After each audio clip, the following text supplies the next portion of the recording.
అంతరాయతిమిరోపశాంతయే శాంతపావనమచింత్య వైభవం తం నరం వపుషి కుంజరం ముఖే మన్మహే కిమపి తుందిలం మహః వసుదేవసుతం దేవం కంసచాణూరమర్దనం దేవకీ పరమానందం కృష్ణం వందే జగద్గురుం శ్రీకృష్ణం వందే జగద్గురుం. భగవద్బంధువులకు, సత్యాన్వేషులకు, ఆత్మస్వరూపులకు స్వాగతం, సుస్వాగతం. ఎంతో పవిత్రమైనటువంటిది లలిత.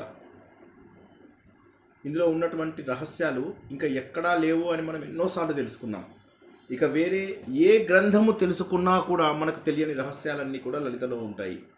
భగవంతుడి యొక్క అన్ని రూపాలు, సాధన యొక్క అన్ని మార్గాలు, భక్తుల యొక్క అన్ని లక్షణాలు, భక్తి అంటే ఏంటి, జ్ఞానం అంటే ఏంటి, వైరాగ్యం అంటే ఏంటి, భగవంతుడి యొక్క పూర్తి స్థాయి స్వరూపం ఏమిటి, సాధన ఎలా చేయాలి, మన శరీరంలో ఉన్నటువంటి కుండలిని రాజయోగం ద్వారా ఎలా ఉత్తేజితపరచుకోవాలి, యాక్టివేట్ చేసుకోవాలి, ఇటువంటి విషయాలన్నీ కూడా మనము లలితలోనే మాత్రమే తెలుసుకుంటున్నాం. ప్రతి నామం వెనుక ఎంతో తత్వము, ఎంతో గొప్ప అర్థము ఉందన్న విషయాన్ని మనము తెలుసుకున్నాం. ఈరోజు మనము ఒక నెల రోజుల పాటు, ఈరోజు తరగతి తర్వాత ఒక నెల రోజుల పాటు బ్రేక్ తీసుకుంటాము. ఈరోజు మనము కొద్దిగా ఓపిక పడితే 800 నామముల వరకు అయిపోతాయి. కొద్దిగా స్పీడ్గా చెప్పినట్టు అనిపించిన తత్వం ఎక్కడికి పోకుండా ప్రయత్నం చేసుకుందాము. వీలైనంత వరకు అద్భుతమైనటువంటి రహస్యాలు ఈరోజు తెలుసుకోబోతున్నాము. మనం మొన్న నారాయణీయంలో చేసుకున్నటువంటి లెక్కలు ఏవైతే పెట్టుకున్నామో, మార్కులు వేసుకున్నామో, ఆ మార్కులు ఈరోజు కూడా వేసుకోవడానికి ప్రయత్నం చేద్దాం. అంటే మన పూజ ఎలా ఉంది అన్న విషయాన్ని లలిత సహస్రనామం ఆధారంగా మనము మార్కులు వేసుకుందాం.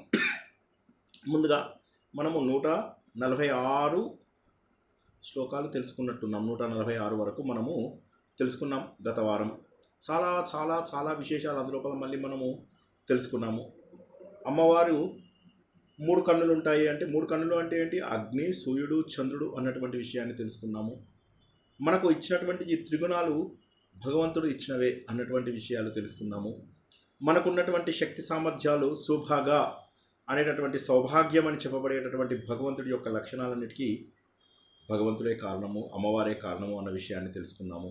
భగవంతుడు క్షరంగాను అక్షరంగాను అంటే మార్పు చెందేటటువంటి మన రూపంలోనూ, మార్పు చెందని ఆత్మరూపంలోనూ ఉన్నాడు అన్నటువంటి విషయాన్ని మనం తెలుసుకున్నాము.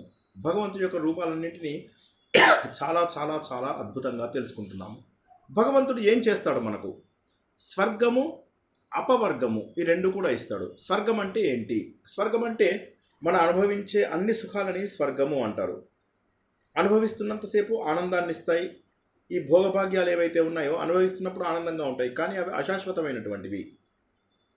ఏ ఆనందం కలిగించే వస్తువైనా ఎప్పుడో ఒకప్పుడు మనకు దూరం అవ్వవలసిందే అన్న విషయాన్ని మనం చాలాసార్లు తెలుసుకున్నాం. కాబట్టి ఆనందం ఇచ్చినటువంటి వస్తువు ఈరోజు మనకు జీవితం అంతా ఆనందాన్ని ఇస్తుంది అని అనుకోవడం తప్పు. అదేవిధంగా మనకు ఆనందం కలిగించినటువంటి వ్యక్తి జీవితం అంతా కూడా ఆనందం కలిగిస్తాడు అని అనుకోవడం తప్పు. కాబట్టి ఈ ప్రపంచం పైన మోహం పెంచుకోవడము తప్పు.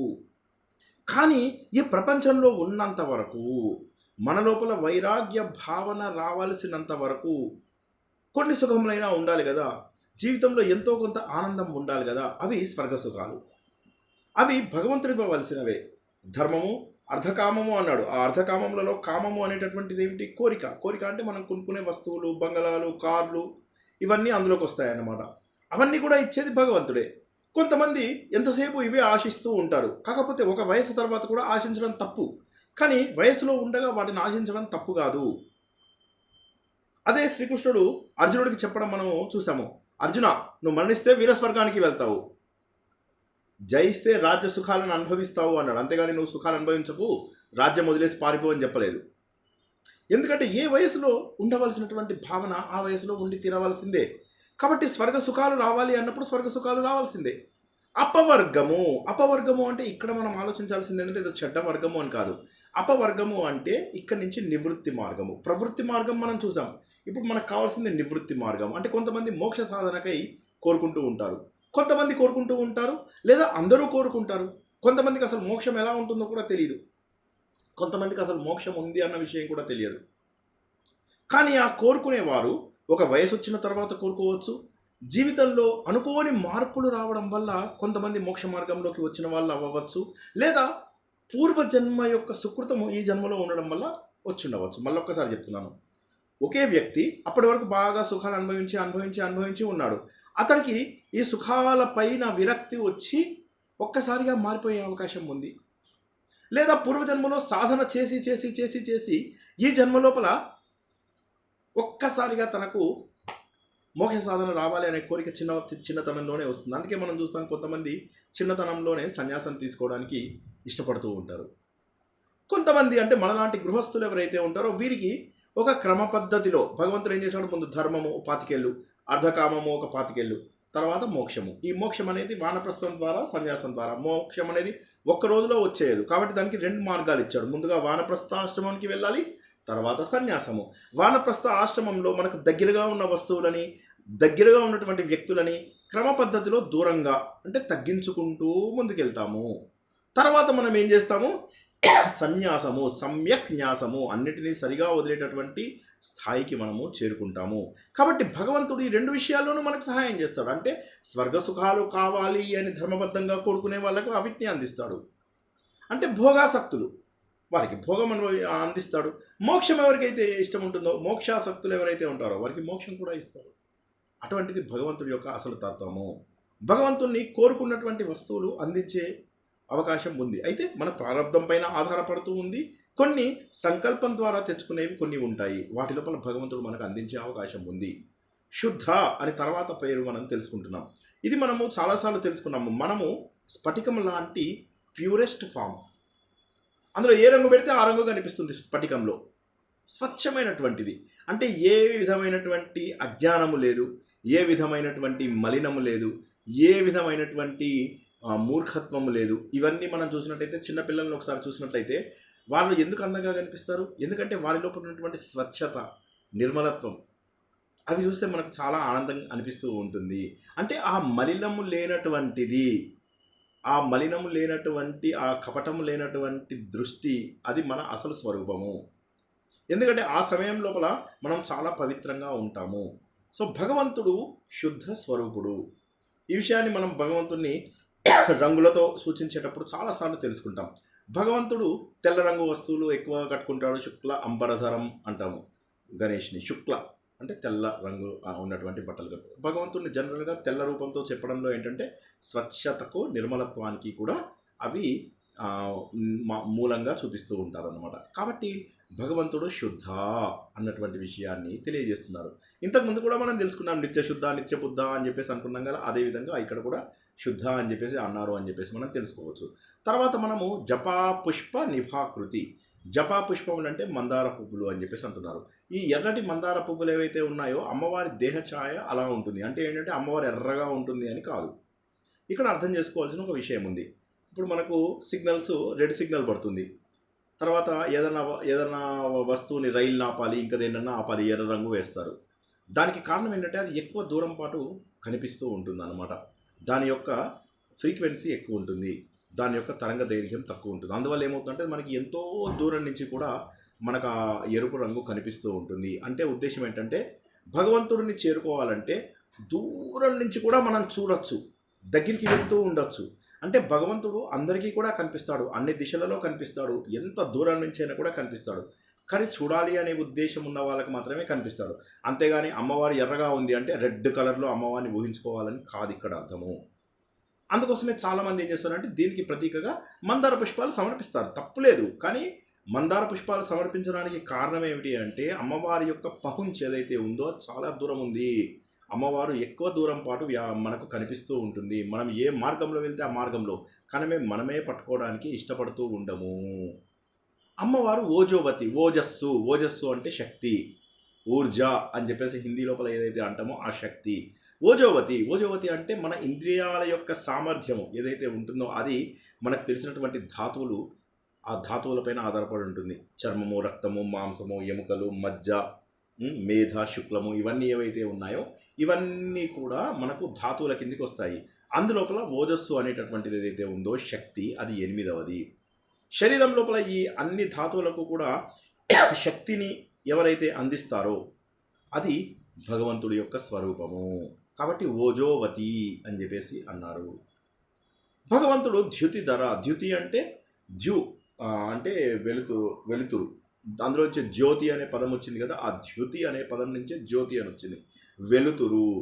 భగవంతుడు అజ్ఞానమును పోగొట్టి వెలుతురుని మన లోపల ప్రవేశపెట్టేవాడు. కాబట్టి భగవంతుడిని ద్యుతిధర అంటాము. అంటే కాంతి స్వరూపము భగవంతుడు. భగవంతుడు కాంతి స్వరూపుడై ఉంటాడు. మన శరీరంలో మనకు కావలసినటువంటి శక్తిని ఇస్తాడు. మన శరీరం లోపల మన శరీరంతో కావలసిన భోగభాగ్యాలు, శరీరంతో సంబంధం లేనటువంటి మోక్షము భగవంతుడు అందిస్తాడు. భగవంతుడు మనకు ఎంతో దూరంలో లేడు, చాలా దగ్గరలోనే ఉన్నాడు, చాలా దగ్గరలోనే ఉన్నాడు. ఆ భగవంతుడిని ఎలా పొందాలి అంటే భగవంతుడు యజ్ఞస్వరూపుడు. యజ్ఞస్వరూపుడు అంటే ఏంటి? యజ్ఞము అనేటటువంటిది ఏదైతే ఉన్నదో ఇది భగవంతుడిని చేరుకోవడానికి చాలా సులభమైనటువంటి మార్గము. మనం భగవద్గీత లోపల తెలుసుకున్నాం. ఏమని తెలుసుకున్నాము? భగవంతుడు నువ్వు చేరుకోవాలంటే దేవతలని, నువ్వు యజ్ఞం ద్వారా దేవతలని సంతోషపెట్టు, దేవతలు వర్షాలు కురిపించడం ద్వారా మిమ్మల్ని సంతోషపెడతారు. ఈ విధంగా పరస్పరము ఒకరినొకరు సంతోషపెట్టుకుంటూ ఈ పరంపరంగా ఎప్పటి నుంచో నడుస్తున్నటువంటి ఈ సైకిల్ ఏదైతే ఉన్నదో, ఈ వలయము, దాన్ని కొనసాగించండి అని భగవంతుడు చెప్పడం మనం గుర్తించాము. భగవంతుడు యజ్ఞస్వరూపుడు. యజ్ఞో వై విష్ణు అనేటటువంటి మాట తెలుసుకున్నాము. విష్ణు అంటే విష్ణుమూర్తి అని కాదు, విష్ణు అంటే సర్వత్రా వ్యాపించి ఉన్నటువంటి వాడు భగవంతుడు. కాబట్టి మనం చేసేటటువంటి యజ్ఞం ఏదైతే ఉందో ఆ యజ్ఞ స్వరూపము భగవంతుడు. ఆ యజ్ఞం లోపల మనము ఎంతో త్యాగం చేయాల్సి వస్తుంది. ఈ యజ్ఞాలు 12 రకాలు అన్నటువంటి విషయాన్ని మనము భగవద్గీతలో తెలుసుకున్నాము. అందులోపల మనం తెలుసుకున్నట్టుగా స్వాధ్యాయ యజ్ఞము, జ్ఞానయజ్ఞము, బ్రహ్మయజ్ఞము అనేవి అన్నిటికంటే గొప్పవి. ఇవి కాక మనకు ద్రవ్యయజ్ఞము, మనస్సుతో చేసేటటువంటిది ఇంద్రియ నిగ్రహము, ఇటువంటివన్నీ కూడా మనకు అందులోపల యజ్ఞముల కిందికే వస్తాయి. కాబట్టి మనం ప్రాణాయామం చేస్తే అది కూడా యజ్ఞమే, దేశసేవ చేస్తే అది కూడా యజ్ఞమే, సరైనటువంటి పని కోసం అని చెప్పి డబ్బు ఖర్చు పెడితే అది కూడా యజ్ఞమే. కాబట్టి యజ్ఞము అంటే ఏంటంటే మన లోపల ఉన్న త్యాగ బుద్ధి ద్వారా యజ్ఞంని రివర్స్ చేస్తే జయాన్ని వస్తుంది, యజ్ఞము చేస్తే విజయం వస్తుంది. కానీ ఆ యజ్ఞం ఎలా పడితే అలా చేస్తామా? లేదు. ప్రియవ్రత, ప్రియవ్రత అంటే నియమనిష్టలు కలిగినటువంటి పనిని చేసేవారిని అమ్మవారు ఇష్టపడుతుంది. ఒక్కసారి జాగ్రత్తగా అర్థం చేసుకోండి. ఇవన్నీ ఎంత సంబంధం, ఒకదానితోనొకటి ఎంత సంబంధం ఉన్నటువంటివో మనం తెలుసుకుందాం. ఇది అయిన తర్వాత మనము నెక్స్ట్ శ్లోకం కూడా చెప్పుకున్నాక మళ్ళీ మనం నిన్న వేసుకున్నటువంటి క్యాలిక్యులేషన్స్ వేసుకుంటాం అనమాట. ఏంటి అసలు ఏం తెలుసుకుంటున్నాం మనం? భగవంతుడు నియమనిష్టలతో, ఈ శ్లోకం మొత్తము కనుక మీరు చూసినట్లయితే నియమనిష్టలతోటి ఉన్నటువంటి వారిని భగవంతుడు ఎక్కువగా ప్రేమిస్తాడు. నియమనిష్టలు అంటే ఏంటి? ధర్మము ఉన్నవాడు మాత్రమే నియమనిష్టలు పాటిస్తాడు. ఉదాహరణకి ధర్మం అంటే ఏంటో తెలియని వాడికి, నీతి అంటే ఏంటో తెలియని వాడికి వాడు ఏం చేస్తాడు? ఇష్టం వచ్చినట్టుగా ఉంటాడు. తెలిసిన వాడికి తెలియని వాడికి తేడా ఏంటి ఆలోచించండి. తెలిసిన వాడు తక్కువ తప్పులు చేస్తాడు, తెలియని వాడు ఎక్కువ తప్పులు చేస్తాడు, అంతే. కాబట్టి ఆ నియమనిష్టలు పెట్టుకున్నప్పుడు ఏమవుతుందంటే మనము తప్పులని తగ్గించుకునేటటువంటి అవకాశం ఉంది. మనము జీవితంలో చేసేటటువంటి ఎన్నో తప్పులు మనం పెట్టుకున్నటువంటి నియమనిష్టల ద్వారా తగ్గించుకోగలుగుతాము. అటువంటివి చేసేటటువంటి జనాలు ఎవరైతే ఉంటారో అంటే ధర్మబద్ధమైనటువంటి పనుల ద్వారా వ్రతములను చేస్తారో. వ్రతము అంటే ఇప్పుడు మళ్ళీ మనము మార్కులు వేసుకుంటాం కదా, అప్పుడు మనం క్లియర్గా తెలుసుకున్నాం. ఈ నోములు, వ్రతాలు ఇవన్నీ చేస్తే అవిటిని ఇష్టపడేది అని చాలామంది చెప్తుంటారు. ప్రియవ్రత అంటే మీరు వ్రతాలు చేస్తారు కదా అమ్మవారికి అని ఎవరన్నా సాగదీస్తూ చెప్తే వారిని నమ్మకండి. మీరు నోములు, వ్రతాలు చేస్తే ఏమీ రాదు. మనసు లోపల సరైనటువంటి నియమాలు పెట్టుకుని పవిత్రమైనటువంటి మనస్సుతో భగవంతుడు 12వ అధ్యాయంలో చెప్పినటువంటి వాటి ద్వారా మనను మనం పవిత్రం చేసుకున్నటువంటి వాళ్ళకు మాత్రమే సరైనటువంటి అర్థం, ప్రేమ భగవంతుడి నుంచి అందుతుంది. ప్రియవ్రత. ఇప్పుడు ఈ శ్లోకం యొక్క అర్థాన్ని మొత్తాన్ని ఎవరైనా చెప్పగలరా, లేకపోతే నన్నే చెప్పమంటారా? ఎవరైనా ప్రయత్నం చేస్తారా? ఒక శ్లోకం చదువుతూ చెప్పగలరా? పోనీ చాలా అద్భుతమైనటువంటి శ్లోకము. ఎందుకంటే మనం ఇవాళ మ్యాథమెటిక్స్ దీని మీదే, క్యాల్కులేషన్స్ దీని మీదే ఉంటాయి. ఎవరైనా చెప్పడానికి ప్రయత్నం చేయగలరా? చాలా బ్యూటిఫుల్ అర్థం ఉంది. అన్ని లింక్ మళ్ళీ ఒక ఒక ఒక పదానికి ఇంకో పదానికి అర్థం లేకపోవడం లేదు. చాలా చక్కటి కనెక్షన్ ఉంది. ఒక పదానికి ఇంకో పదానికి అద్భుతమైనటువంటి కనెక్షన్ ఉంది. ఎవరైనా ప్రయత్నం చేస్తారా, నన్నే చెప్పమంటారా? 10 సెకండ్స్ చూస్తాను. ఎవరు చెప్పకపోతే నేనే చెప్తా.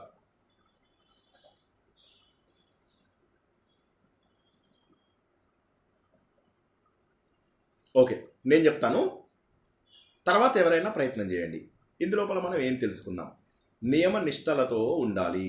ధర్మబద్ధమైనటువంటి నియమనిష్టలతో ఉన్నటువంటి వారిని భగవంతుడు ఇష్టపడతాడు. నియమనిష్టలతో వ్రతాలు చేయడము అంటే ఏంటంటే యజ్ఞ రూపంలో ఉన్న భగవంతుడిని పూజించడము. యజ్ఞ రూపంలో భగవంతుడు అంటే ఇది తత్వాన్ని తెలుసుకోవడానికి ఇంతకంటే గొప్ప మార్గం లేదు. ప్లీజ్ జాగ్రత్తగా వినండి. ఎక్కడైతే మనం భగవంతుడి గురించి ప్రియవ్రత అంటే వ్రతములో చేసే వారిని అమ్మవారు ఇష్టపడతారు, అంటే నియమనిష్టలతో ఉన్న వారిని అమ్మవారు ఇష్టపడతారు. నంబర్ 1. నంబర్ 2, అలా నియమనిష్టలతో యజ్ఞయాగాలు చేసేటటువంటి వారు ఎవరైతే ఉంటారో ఆ యజ్ఞ రూపమే అమ్మవారు.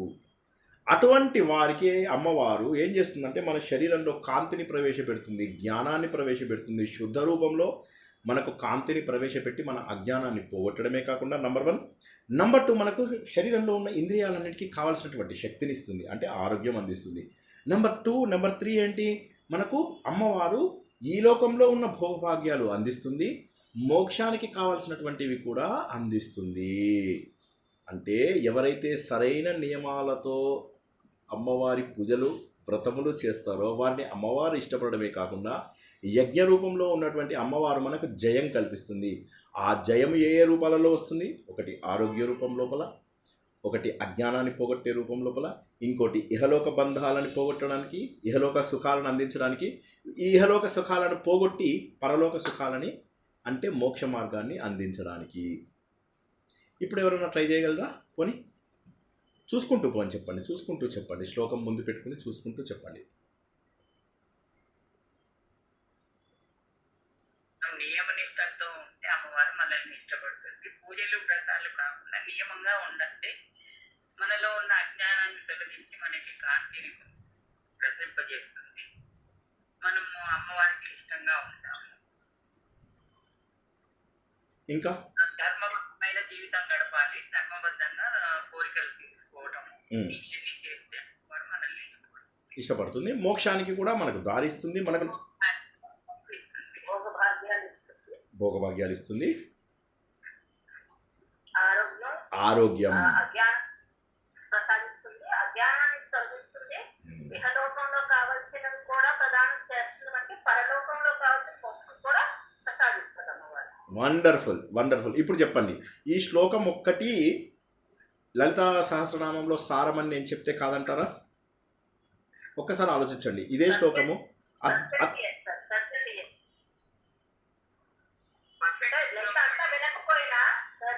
వినకపోయినా ఇది ఒక్కటి వింటే దీని సారం, దీనిలో ఉన్న రహస్యం, దీనిలో ఉన్న ప్రాప్తి అర్థమైపోతుంది. సింపుల్. ఇదే భగవంతుడు చెప్పేది, ఇదే. కాంతి రూపంలో ఉండి మన లోపల అజ్ఞానాన్ని పోగొడతారు, శుద్ధము పవిత్రంగా చేస్తారు మనని. ఆరోగ్యమే మహాభాగ్యం, మానసిక శాంతి, ఈ లోకంలో ఉన్న భోగభాగ్యాలు, మోక్షము ఎన్ని అందిస్తారు. ఏం చేయాలి? నియమనిష్టలతో యజ్ఞ రూపంలో ఉన్న భగవంతుడిని ప్రార్థించినట్లయితే. సో చాలా అద్భుతమైనటువంటి శ్లోకము. ఈ శ్లోకం నెంబరు 146 అయిపోయింది కదా లాస్ట్ వీక్. 147 అనుకుంటాను, 147 మోస్ట్ ప్రాబ్లీ 147 అనుకుంటా, 147 అనుకుంటా.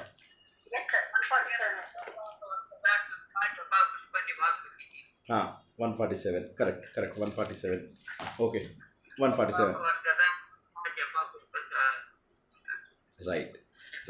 ఇప్పుడు ఇందులో మందార పువ్వులాగా అమ్మ దేహఛాయ ఉంటుందంటే అర్థం ఏంటి?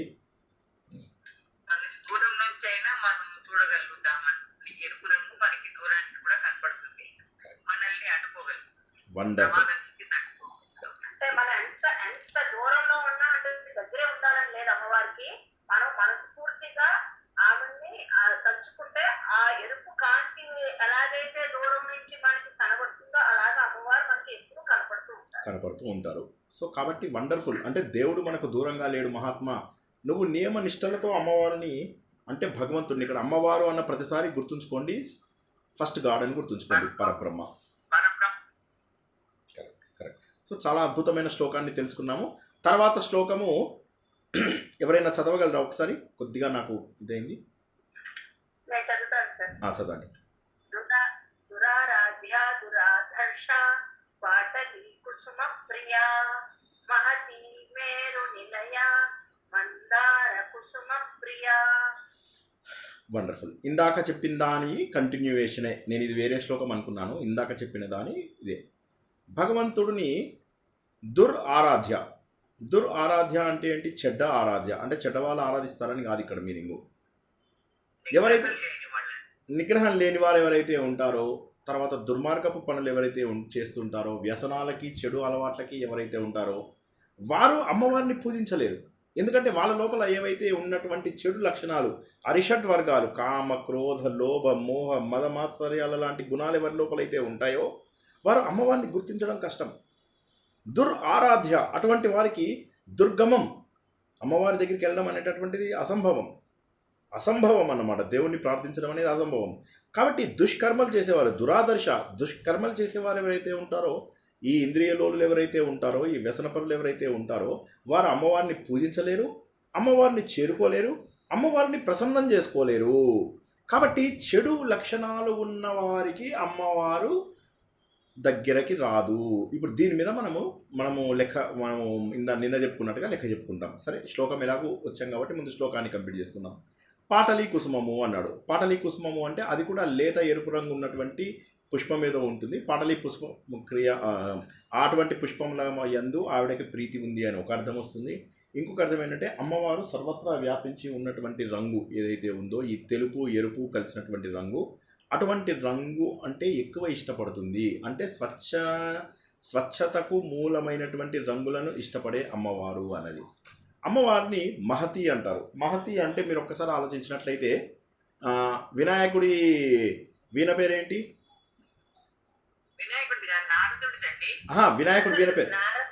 వినాయకుడి వీణ పేరు ఏంటి అని అడిగా నేను.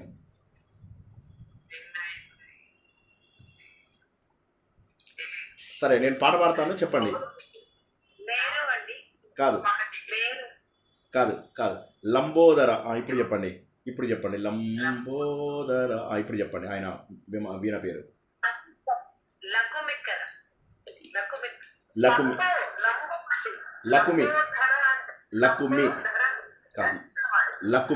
లకుమి అనేటటువంటిది మన గణేష్ యొక్క వీణ. ఓకేనా? అమ్మవారి వీణ పేరు కచ్చపి. సరస్వతీదేవి ఎవరైతే ఉన్నారో ఆవిడ వీణ పేరు కచ్చపి అని చెప్పేసి అంటారు. మహతి అనేది గొప్పది అని మీనింగ్ ఇక్కడ. మహతి అంటే నారదుడు వీణ, కానీ గొప్పది. ఇదేంటి? గణేష్ వాయించేది గొప్పది కాదా? నంబర్ 1.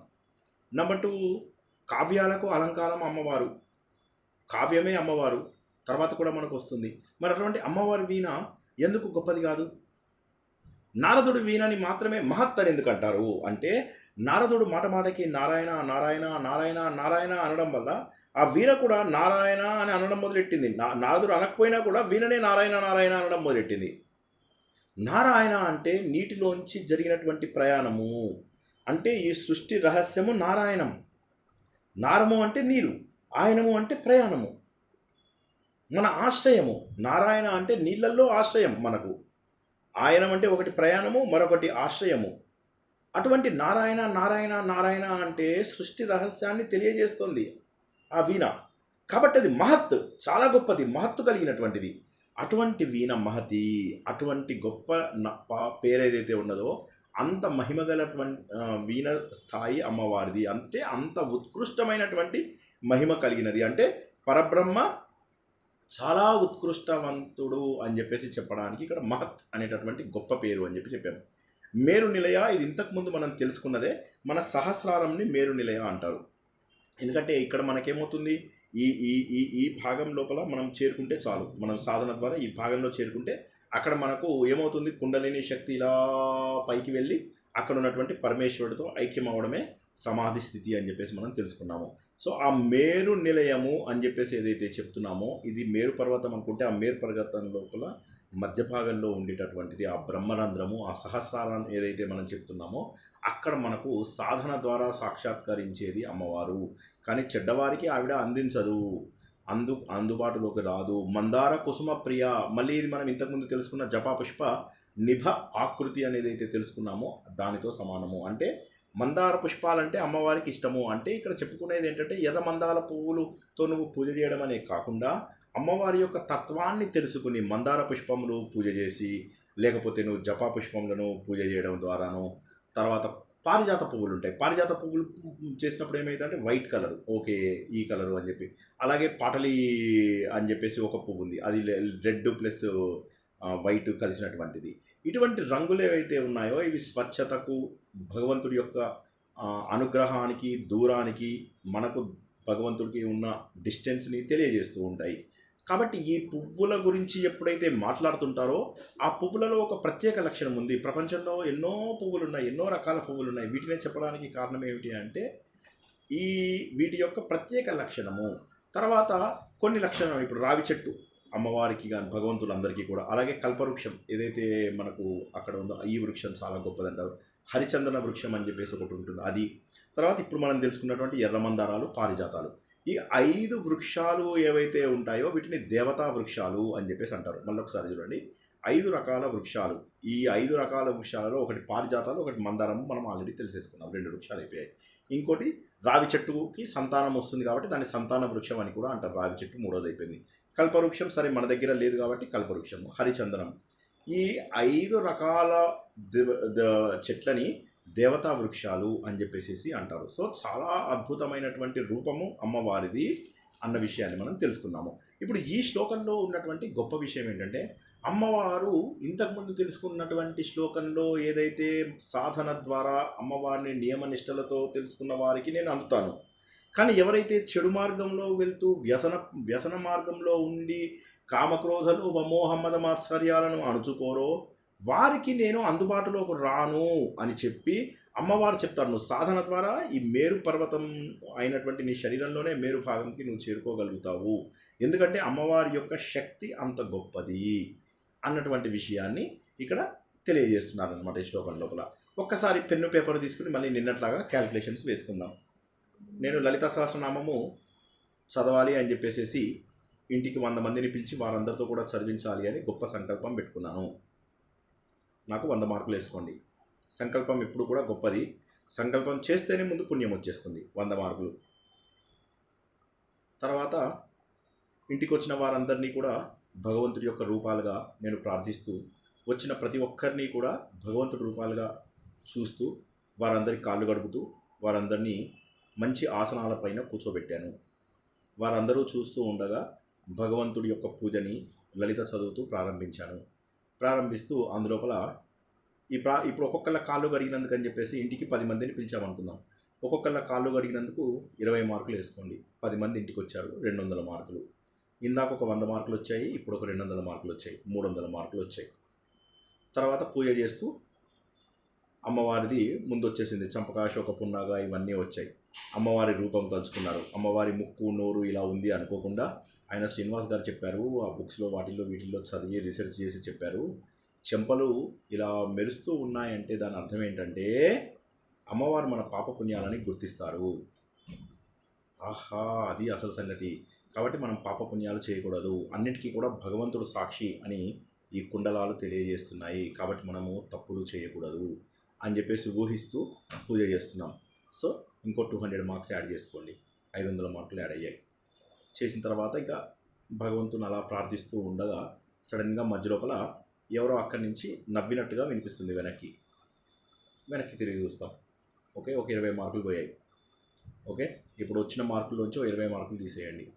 తీసిన తర్వాత ఇప్పుడు ఆ నవ్విన ఆవిడ ఎందుకు నవ్వింది అని ఆలోచిస్తారు. మీకు ఆవిడకి ఏం జరిగిందని. ఇక్కడ నోరు మంత్రాలు చదువుతోంది, మైండ్ ఆలోచనలోకి వెళ్ళిపోయింది. ఆవిడ ఏం చేసింది, వాళ్ళ ఇంటికి వస్తే ఎలా మిమ్మల్ని ట్రీట్ చేసింది, అవన్నీ గుర్తొచ్చాయి మీకు. ఆవిడ అలా చేసింది, నన్ను ఇలా చేసింది అని చెప్పి నోరు మంత్రాలు చదివేస్తుంది. ఎందుకంటే బాగా వచ్చు, లలితా సహస్రనామం బోల్డ్ అన్నిసార్లు చదివారు, వస్తుంది. నోరు ఇష్టం వచ్చినట్టుగా చదివేస్తుంది. ఈ ఆలోచనలు మాత్రం అటు వెళ్తుండగానే అప్పుడు అలా ఆలోచిస్తూ వాళ్ళు ఇలా అయింది, వాళ్ళ కొడుకు అందుకే చెడైంది, వాళ్ళ కూతురుకి అందుకే మంచిది కాలేదు, కూతురికి ఇలా జరిగింది, కొడుకు అలా జరిగింది, ఆవిడకి ఇంకా బుద్ధి రాలేదు అనగానే 500 పాయింట్లు తీసేసేయండి, నెగిటివ్ 500 తీసేసేయండి. అక్కడి నుంచి కొద్ది దూరం వెళ్ళిన తర్వాత తప్పు రియలైజ్ అవుతాం. రియలైజ్ అయిన తర్వాత అయ్యయ్యో నేను ఇలా కాదు అని చెప్పేసి మళ్ళీ భగవంతుని ప్రార్థిస్తూ అలా చూస్తూ ఉండిపోతాం. ఉండిపోయిన తర్వాత బండాసుర వధ అవన్నీ వస్తాయి. రాగానే ఆహాహా నా లోపల ఉన్నటువంటి బండాసురుణ్ణి వధించాలి, నా లోపల ఉన్నటువంటి అజ్ఞానాన్ని పోగొట్టుకోవాలి, నేను చేస్తున్నటువంటి తప్పులు చేసుకోవాలి, నాలో దైవత్వాన్ని ఆవిష్కరించుకోవాలి అని ఆ కథనంతా కూడా ఊహించుకుంటూ చదువుతూ నూనె పోయాల్సిన దగ్గర నీళ్లు పోసాను. అయ్యో తప్పు చేశానేమో అనుకోవట్లా. కాకపోతే భావన సరిగా ఉండడం వల్ల ఇంకొక 200-300 పాయింట్లు యాడ్ అయ్యాయి. కానీ నాకు తెలియదు నేను తప్పు చేశానన్న విషయం కూడా తెలియదు, ఎందుకంటే భగవంతుడిపైనే నా దృష్టి. అలా చేశాం, చాలా అద్భుతంగా పూజ జరుగుతుంది. చివరికి దేవుడి పూజని పూర్తి చేశాము, మిగతా వాళ్ళందరూ కూడా చేశారు. తప్పు తెలుసుకున్నాను నేను. తప్పు తెలుసుకున్న తర్వాత వచ్చిన ఆవిడకి కూడా నేను పవిత్రంగా ఇంకా నేను ఎప్పుడు వీరి గురించి తప్పు తలవను దేవుడా, నా లోపల క్రోధాన్ని నువ్వు తగ్గించవు అని చెప్పేసి అనుకోగానే ఇంకో 200 పాయింట్లు కలిశాయి. ఆ వచ్చిన వాళ్ళందరికీ సరైనటువంటి భోజనాలు పెట్టి వాళ్ళందరినీ లోపల కూడా దేవుణ్ణి అమ్మవారిని చూస్తూ వాళ్ళు వేసుకున్న చీరలు చూసినప్పుడు రెడ్ కలర్ చీర చూసాము. చూడగానే ఓకే అమ్మవారు ఈ కలర్ చీర ఈ రంగులో ఉంటారు, ఎవరో తెల్ల రంగు చీర కట్టుకుంటారు, ఓహో వీరు ఎంత గొప్పగా కట్టుకుని వచ్చారు, అమ్మవారి రూపంలో వచ్చారు వీరు. ఇలా అందరినీ చూసుకుంటూ భగవంతుడి రూపంలోనే ఊహించుకుంటూ మొత్తం అందరికీ కూడా సరైనటువంటి ప్రసాదాలు వాయనాలు అన్నీ ఇచ్చి వారందరికీ కూడా చాలా సంతోషపెట్టారు. వారందరూ వెళ్ళే లోపల మీకు ఇంకొక 400 పాయింట్లు కలుస్తాయి. ఒక్కొక్కరికి 40 మార్కులు వేసుకున్నా 10 మంది వచ్చారు కాబట్టి 400 పాయింట్లు యాడ్ చేసుకోండి. వాళ్ళు వెళ్ళిన తర్వాత భర్త వస్తాడు. రాగానే గొప్ప చెప్పుకోవడం మొదలెడతారు. నేను ఇట్లా చేశా, దేవుడు వచ్చేసాడు నేను పిలిస్తే. పిలవగానే అలా 10 మంది వచ్చారు తెలుసా. నేనంటే చాలామందికి అందులోపల గౌరవం, నేనంటే చాలామందికి భయం అనగానే మెల్లగా 500 పాయింట్లు పోయాయి. పోయిన తర్వాత భర్త ఏం మాట్లాడు, నాకెందుకు వచ్చిన గోలరా, ఏమైనా మాట్లాడితే ఇవి పీక్తుంది అని చెప్పేసి నోరు మూసుకుంటాడు. అయిన తర్వాత ఆయనకి ఇవన్నీ చేసిన తర్వాత భర్తను సరిగా ట్రీట్ చేయదు. పూజ అంతా బాగా జరిగింది. ఆయన అన్నం ఆయనే వండి ఆయనే తిన్నాడు, ఆయనే చేసుకున్నాడు, ఆయనే తిన్నాడు, పడుకున్నాడు. ఇంకొక 200 పాయింట్లు తీసేయండి. తీసిన తర్వాత నేను ఆలోచన చేస్తూ పూజ అంతా అయిపోయింది, భోజనాలు కూడా అయిపోయాయి, దేవుడిని మనస్ఫూర్తిగా ప్రార్థిస్తూ ఆ రోజు పూజని ముగించుకున్నాను. ఇప్పుడు ఎన్ని పాయింట్లు వచ్చాయో ఒకసారి చూసుకోండి. ఎవరన్నా చెప్పగలరా టోటల్ ఎవరన్నా చేశారో లేదో తెలియదు నాకు. 200 పాయింట్లు వచ్చినాయి, మిగిలినాయి కదా, ఫోన్లేండి పాజిటివ్ మిగిలినాయి. నిన్న చాలామంది నెగిటివ్ వచ్చాయని నాకు మెసేజ్ పెట్టారు. సో సరే ఇవాళ అందరూ నెగిటివ్ వచ్చాయని ఇవాళ కొద్దిగా పాజిటివ్ ఇచ్చి 180 పాజిటివ్ వచ్చాయి. 180 వచ్చాయి, 12 పోయాయి. ఓకే, సో ఇప్పుడు దీన్ని బట్టి ఏమర్థమైంది? చేసే ప్రతి చర్య భగవంతుడి యొక్క పూజలో భాగంగా భావిస్తే అది మనకు భగవంతుడికి దగ్గర చేరుస్తుంది. ఇప్పుడు ఈ ప్రవచనాలు ఇవన్నీ వినడం ఎందుకు? టైంపాస్ కాక కాదు, మీకు టైంపాస్ కాక కాదు, నాకు టైంపాస్ కాక కాదు. ఎందుకు వింటున్నామంటే ఈ మాటల ద్వారా భగవంతుడిని అందరూ ఊహించుకోవడానికి, మన లోపల ఉన్నటువంటి దుర్గుణాలను మనం పోగొట్టుకోవడానికి. కాబట్టి ఏమవుతుందంటే ఇందులోపల ఉన్నటువంటి విషయాలని ఇంకా తప్పులు చేయకుండా చేయడం. ఇప్పుడు ఇంత కష్టపడి ఇంత డబ్బు పెట్టి ఇంత చేసి మీరు చేస్తే 200 మార్కులు వచ్చాయి. దాని బదులు ఉత్తగా సంకల్పం చేసి వదిలేసేయండి. ఇంకా పూజలన్నీ చేయాల్సిన అవసరం లేదు, ఊరికే సంకల్పం చేసి వదిలేయండి, 200 మార్కులు వస్తాయి. సంకల్పం చేస్తే చాలు 200 మార్కులు వస్తాయి. సో ఇప్పుడు ఏం చేయండి అంటే మీరు ఇప్పుడు ఇంకో పద్ధతి చెప్తా. ఇప్పుడు ఏం చేయండి అంటే దేవుడి పూజ మనసులో కూడా సంకల్పం చేసుకుంటూ చేయండి, 1000 పాయింట్లు వచ్చేస్తాయి. సంకల్పం చేయండి. ఈరోజు చెప్పినటువంటివన్నీ పాయింట్లు గుర్తు తెచ్చుకోండి. భగవంతుడు దురాదర్శ ఇవన్నీ ఏవైతే ఉన్నాయో అవన్నీ తలుచుకోండి. ఆహాహా స్వర్గంలో ఉన్న సుఖాలను ఇస్తాను, ఇక్కడున్న సుఖాలని ఇవ్వగలుగుతాడు భగవంతుడు, నా లోపల ఇంద్రియాలను ఆనందపరుస్తాడు భగవంతుడు, ఎరుపు రూపంని ఎక్కువ ఇష్టపడతాడు. దానికి కారణం ఏంటంటే భగవంతుడు చాలా దూరం నుంచి కూడా ఎక్కడి నుంచి చూసినా కూడా మనకు కనిపించగలడు. కాబట్టి భగవంతుడు మనకు దూరంగా ఉన్నాడు అనుకుంటాం కానీ ఎప్పుడు మనకు దగ్గరలోనే ఉన్నాడు. ఇలా ఊహించుకుంటూ లలిత సహస్రనామాన్ని చేసుకోండి. చేసుకుంటే ఏమవుతుందంటే ఇందులో ఇక్కడ మీకు నెగిటివ్ వచ్చే ఛాన్సెస్ లేవు.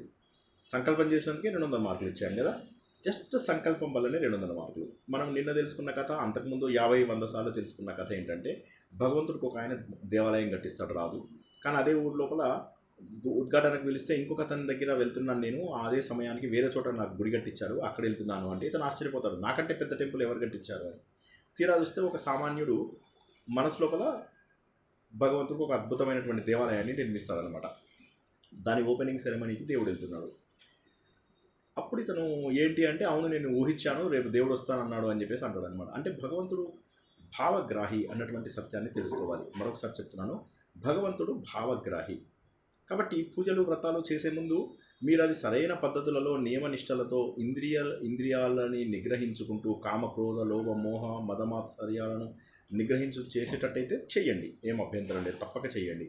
కానీ అవి చేయలేని పరిస్థితి లోపల ఎవరి ఇళ్ళలో వాళ్ళు చేసుకోండి, ఎవరి మనసులో వాళ్ళు చేసుకోండి, సరిపోతుంది. అంతేగాని ఆ పేరు మీద ప్రహసనాలు చేయకండి.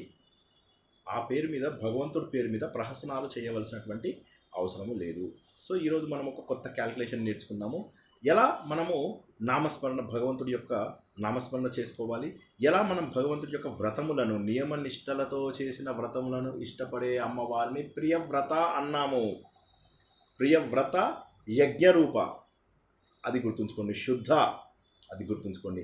ఈ పదములు ఏవైతే ఉన్నాయో ఈ కీవర్డ్స్. కాబట్టి ఆ 147, 48 అది ఎన్నో శ్లోకమో ఆ శ్లోకాన్ని ప్రతి ఒక్కరూ కూడా తప్పక గుర్తుంచుకోండి. తర్వాత శ్లోకంలోకి వచ్చినట్టయితే వీర ఆరాధ్య, వీరుల చేత ఆరాధింపబడేది. ఇక్కడ చాలా రకాల అర్థాలు ఉన్నాయి. వీరులు అంటే ఏంటంటే ఎవరైతే ఇంద్రియాలను నిగ్రహించుకుంటారో వారే వీరులు, నంబర్ 1. నంబర్ 2, యుద్ధం లోపల వీర పోరాటం జరిపి దేశం కోసం, భక్తి కోసం చేసిన వాళ్ళు కూడా వీరులే. అదిగాక భగవంతుడు సూర్యుడి యొక్క కిరణములని అందులోపల భగవంతుడిని చూసి దేవుణ్ణి పూజించే వాళ్ళు కూడా వీరులే. వీరందరి చేత పూజింపబడేది అమ్మవారు. అంటే ఇంద్రియ నిగ్రహాలు ఉన్నా సరే, దేశభక్తి ఉన్నా సరే, భగవంతుడిని సంధ్యావందనం సరైనటువంటి సమయాలలో ఇచ్చిన వారైనా సరే, వీరందరి చేత కూడా ఆరాధింపబడుతుంది అమ్మవారు అన్నటువంటి విషయము తెలియజేస్తుంది. ఎందుకంటే భగవంతుడు విరాట రూపంలో ఉంటాడు, ప్రపంచమంతా కూడా వ్యాపించి ఉన్నాడు. భగవంతుడి చెవులు మనం దిక్కులని చెప్పుకున్నాము, భగవంతుడి కళ్ళు రాత్రి పగలు అని సూర్యచంద్రులను తెలుసుకున్నాము, ముక్కు అశ్విని దేవతలను తెలుసుకున్నాము, నోరు వరుణుడు అగ్ని అని చెప్పేసి తెలుసుకున్నాము, చేతులు ఇంద్రుడు అని చెప్పి తెలుసుకున్నాము, ఇది ప్రజాపతి అని తెలుసుకున్నాము, యముడని ఇలా మనము శరీరంలో ఉన్నటువంటి ప్రతి భాగము భగవంతుడిది దేవతా స్వరూపము అని చెప్పేసి తెలుసుకున్నాము. మనమందరము కూడా భగవంతుడి యొక్క అవయవాలలో భాగమని, మనందరి లోపల కూడా భగవంతుడు ఉన్నాడని తెలుసుకున్నాము. కాబట్టి వీరారాధ్య లోపల ఎవరైతే దేశ సేవ చేసినా అమ్మవారికే చెందింది. ఎవరైతే సూర్యుడిని పూజించినా, అందులో ఉన్నటువంటి చైతన్యంని పూజించినా అది కూడా అమ్మవారికే చెందింది. ఎవరైతే అహంకారాన్ని తొలగించుకుని, అంటే వారిలో ఉన్నటువంటి చెడు గుణాలను తొలగించుకున్నారో అది కూడా అమ్మవారికే చెందింది. కాబట్టి వీర ఆరాధ్య విరాట రూప, అంటే విరాట రూపంలో అన్ని చోట్ల వ్యాపించి ఉన్నటువంటి దేవుణ్ణి మన లోపల ఉన్న చెడ్డ లక్షణాలను పోగొట్టుకోవడమే భగవంతుడికి ఇచ్చేది. దీన్ని మనం భగవద్గీతలో ఏమని తెలుసుకున్నాము? 16వ అధ్యాయం లోపల దైవాసుర సంపద గురించి చెప్పినప్పుడు నేను ఒక మాట చెప్పాను. ఎవరికైనా జ్ఞాపకం ఉందా? ఏం చేయాలి అనేది, ఆ అధ్యాయం చదివిన తర్వాత ఏం చేయాలి అనేది మనం ఒకసారి తెలుసుకున్నాం. ఎవరికైనా జ్ఞాపకం ఉందా? దైవ లక్షణాలు ఉన్నటువంటి వాటికి దేవుడికి దండం, పుష్పాలు అర్పిస్తామని చెప్పాను. జ్ఞాపకం ఉందా? చెడ్డ లక్షణాలు మన లోపల ఇప్పుడు ఏం చేయాలంటే మీరు లిస్ట్ చేయండి. నేను వీలైతే 16వ అధ్యాయం తొందరగా చెప్పమని చెప్పేసి చెప్తాను ఆవిడికి. 1వ అధ్యాయం 2వ అధ్యాయం అయిన తర్వాత 16వ అధ్యాయం తెలుసుకుందాము. 16వ అధ్యాయము అపెండిక్స్ చాప్టర్స్ 3లో మొదటి అధ్యాయము. అందులోపల ఏ లక్షణాలనైతే భగవంతుడు 12వ అధ్యాయంలో చెప్పాడో వాటిని సాధించడానికి, మన లోపల ఉన్న చెడు మంచిని గుర్తించడానికి, మన లోపలే దేవతలు ఉన్నారు, మన లోపలే రాక్షసులు ఉన్నారు, వారిని తెలుసుకోవడానికి ఉపయోగపడేటటువంటి అత్యద్భుతమైనటువంటి అధ్యాయము 16వ అధ్యాయం. ఆ 16వ అధ్యాయంలో కొన్ని మనకు దైవ లక్షణాలు ఉంటాయి, ఉండకపోవడం అనేది అవుట్ ఆఫ్ క్వశ్చన్. అందరి లోపల దైవ లక్షణాలు ఉన్నాయి కాబట్టి ఇవన్నీ నేర్చుకుంటున్నారు, ఇవన్నిటి మీద శ్రద్ధ చూపిస్తున్నారు, నియమ నిష్టలతో బతుకుతున్నారు. చాలామంది దైవ మార్గంలో ఉన్న వాళ్ళు తప్పులు తక్కువ చేస్తారు, మిగతా వాళ్ళు విచ్చలవిడిగా తప్పులు చేస్తారు. ఎందుకంటే నియమాలు లేనివాడు తప్పులు ఎక్కువ చేస్తాడు, నియమాలు ఉన్నవాడు తప్పులు తక్కువ చేస్తాడు. సో అది తెలుసుకున్నప్పుడు మనం ఇక్కడ ఏం తెలుసుకుంటున్నాము? అమ్మవారుకు అంటే అమ్మవారు కానీ పరబ్రహ్మ కానీ, మనం ఇక్కడ అమ్మవారు అని చెప్పి అనుకుంటే మంచి లక్షణాలని పువ్వుతో అర్పిస్తాం. నాలో ఈ దేవత లక్షణం ఉంది, ఇలా అర్పించండి. చెడు లక్షణం చిట్టి మీద రాసుకొని ఆ చెడ్డ లక్షణాన్ని తీసుకెళ్ళి ఏ గంగలోనో నర్మదాకు వెళ్ళినప్పుడు అందులో పారేయండి, నర్మదా నది లోపల పారేయండి. దేవుడా, ఈ రోజు నుంచి ఈ చెడ్డ లక్షణాన్ని నేను వీలైనంత వరకు తొలగించుకుంటాను. బాగుందా? చాలా అద్భుతమైనటువంటిది. కాబట్టి చెడు లక్షణాలని పోగొట్టుకోమని చెప్పేటటువంటి శ్లోకము 249. ఎందుకంటే విరజా నది అని చెప్పేసి మనం ఉన్నాం. విరజ అంటే రజస్సును పోగొట్టేది. దీని గురించి ఇంకొకసారి క్లుప్తంగా చెప్తాను. మనము దక్షిణాయన ఉత్తరాయణం గురించి తెలుసుకున్నప్పుడు ఉత్తరాయణంలో చనిపోయిన వారిలో కొంతమందికి అర్హత ఉండదు. జాగ్రత్తగా వినండి ప్లీజ్. ఉత్తరాయణంలో చనిపోయిన వాళ్ళంటే ఈ జనవరి 14th నుంచి జూలై 14th వరకు. కరెక్టేనా చెప్పింది నేను? అంతే, 6 months కరెక్టే. ఈ 6 నెలల్లో సూర్యుడు ఉత్తరాయణం వైపు పయనిస్తూ ఉంటాడు. ఆ సమయం లోపల ఏమవుతుందంటే మనం భగవంతుడిని కోరుకునేటటువంటి కోరికలలో ముఖ్యమైనటువంటిది ఏంటంటే మోక్షం. సో ఆ భగవంతుడిని మనం కోరుకునే ఆ మోక్ష మార్గానికి తీసుకెళ్లే ఉత్తరాయణము మనకు కాంతివంతమైనటువంటి రూపం లోపల మనం వెళ్తాం. కాకపోతే అందరికీ అందులోపల పూర్తి స్థాయి అర్హత ఉండదు. ప్లీజ్ జాగ్రత్తగా వినాలి, ఇది అడగాలి, తర్వాత క్వశ్చన్స్ కూడా అడగాలి మీరే. అయితే పూర్తి స్థాయి అర్హత ఉండని వాళ్ళకి ఏమవుతుందంటే బ్రహ్మదేవుడు లోకానికి వెళ్ళి అక్కడ కొన్నాళ్ళు స్టే చేస్తారు. వాళ్ళు స్టే చేస్తే అక్కడ విరాజా నది లోపల స్నానం చేసి వారి లోపల ఉన్నట్టు చివరి రజస్సును కూడా పోగొట్టుకుంటారు. చివరి చెడు లక్షణాలని, అంటే రజస్సే కామక్రోధాలకి మూలము. కామక్రోధాలు అంటే రాగద్వేషాలు. ఆ రాగద్వేషాలని పోగొట్టుకుంటే తప్ప మనము తర్వాత స్థాయికి వెళ్ళలేము. ఆ విరజా నది లోపల స్నానం చేసిన తర్వాత మన లోపల చెడు లక్షణాలు పూర్తిగా పోతాయి. అప్పుడు మనకు మోక్షం వచ్చేటటువంటి అవకాశం ఉంది. అప్పుడు మనకు బ్రహ్మదేవుడి దగ్గర సాధన చేసుకుని, వాళ్ళు ఉత్తరాయణంలో వెళ్ళారు కాబట్టి మళ్ళీ వెనక్కి వచ్చే అవకాశం లేదు ఇంకా. కానీ వారి చెడ్డ క్వాలిటీస్ ఏం చేయాలి? ఆ చెడ్డ క్వాలిటీస్ని అలా పోగొట్టుకుంటారనమాట. అంటే కొంతమందికి ఏం చేస్తారంటే ఫాస్ట్ ట్రాక్ లోపల ప్రమోషన్స్ ఇస్తారు కదా, అట్లాగా ఈ ఉత్తరాయణంలో చనిపోయినటువంటి మహాత్ములందరికీ కూడా ఆ రకమైనటువంటి అవకాశం ఉంది. ఈ విరజా నది అనేది మన ఇక్కడ పూరి ఎవరైనా వెళ్ళి ఉంటే పూరి దగ్గర మీరు అక్కడ విరజా క్షేత్రం కూడా ఉంది. అక్కడ మీరు ఎవరైనా వీలున్న వాళ్ళు అక్కడ వెళ్ళవచ్చు అన్నమాట. అది కూడా శక్తిపీఠాలలో ఓడ్యాన పీఠమో ఏదో అంటారు. అక్కడ మీరు వీలైన వాళ్ళు వెళ్ళి అక్కడ దర్శనము చేసుకోవచ్చు అనమాట. కాబట్టి ఆ చెడు లక్షణాలను పోగొట్టుకోవాలి. ఎందుకంటే చెడు లక్షణాలు పోగొట్టుకున్నప్పుడు మాత్రమే ఈ ప్రపంచంలో అందరి రూపంలో, విరాట రూపంలో, విశ్వతోముఖిగా ఉన్నటువంటి, అందరి రూపంలో భగవంతుడు ప్రతి రూపంలో ఉన్నాడు. ఏ రూపంలో? చెట్టు, చేమ, రాయి, రప్ప, జడ, చైతన్యం, అన్ని రూపాలలో భగవంతుడు ఉన్నాడు. భగవంతుడు లేనటువంటి వస్తువు లేదు. చైతన్యం ఉన్న వస్తువులు భగవంతుడే, చైతన్యం లేనటువంటి వస్తువు భగవంతుడే. కాబట్టి విశ్వతోముఖి అంటే ప్రపంచమంతా కూడా భగవంతుడు ముఖమే అని. తర్వాత ప్రత్యక్ రూప అంటాడు భగవంతుని. ప్రత్యక్ రూప, ఈ ప్రత్యక్ని మీకు గుర్తుంచుకోవడానికి ఒక షార్ట్ కట్ చెప్తా. ప్రతి ఒక్కటి అని గుర్తుంచుకోండి. ప్రత్యేక, ఓకే ప్లీజ్. ఎలా గుర్తుంచుకుంటారు? ప్రత్యగ్, ప్రతి ఏక అని గుర్తుంచుకోండి. ఆత్మ, ప్రత్యేగాత్మ. ఆత్మ అంటే భగవంతుడిది, ప్రత్యేగాత్మ అంటే మీలో ఉన్నటువంటి ఆత్మ, ప్రతి ఒక్కరిలో ఉన్నటువంటిది. ప్రత్యగ్ రూప అన్నాడు అనుకోండి. అంటే ఏంటంటే భగవంతుడు మన లోపల ఉన్నాడు అంటే అంతర్ముఖంగా మనము చూడగలగాలి. అంటే ఎవరైతే బాహ్య దృష్టి, బాహ్య వస్తువులపైన ఇంద్రియాలను ఫోకస్ చేస్తారో, ఇంద్రియాలంటే నోరు తిండి వస్తువుల కోసం చూస్తుంది, ముక్కు మంచి వాసనల కోసం చూస్తుంది, కళ్ళు మంచి మనకు నచ్చే వస్తువుల కోసం చూస్తూ ఉంటాయి, చెవులు మనకు కావాల్సిన మాటలన్నీ వినడానికి, చర్మము సరైనటువంటి స్పర్శ కోసం చూస్తూ ఉంటుంది. ఈ ఇంద్రియాలను బయట వస్తువులతో కాకుండా ఎవరైతే అంతర్ముఖంగా చేస్తారో అప్పుడు ఇక్కడ ఉన్నటువంటి ఆత్మ, ప్రత్యేక ఆత్మ, అది భగవంతుడు.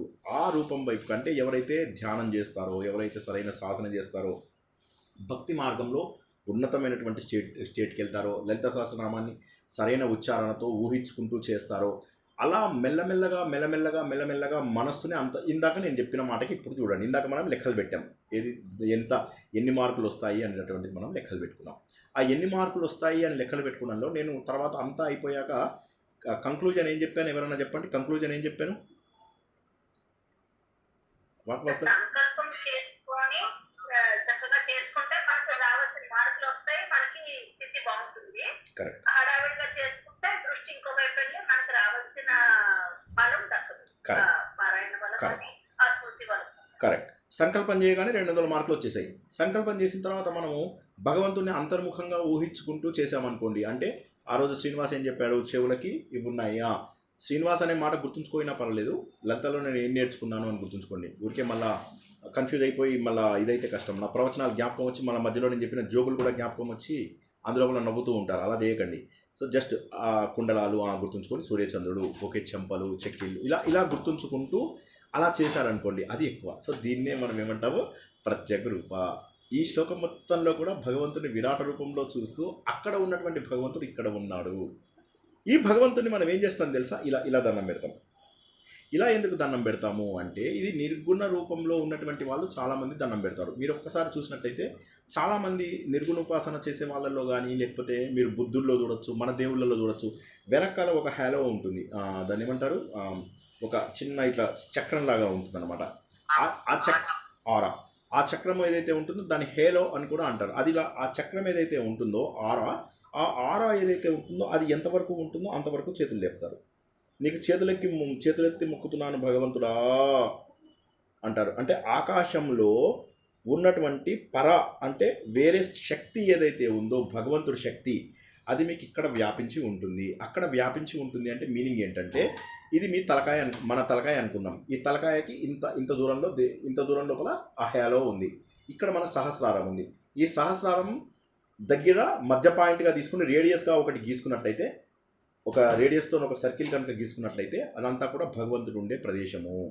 కాబట్టి ఎవరైతే నిర్గుణ రూపంలో ఉంటారో వాళ్ళు ఇలా చెయ్యి లేపారు అని అంటే మీరు కూడా చెయ్యి లేపడం అంటే టెంపుల్కి వెళ్ళి చెయ్యి లేపుతారు.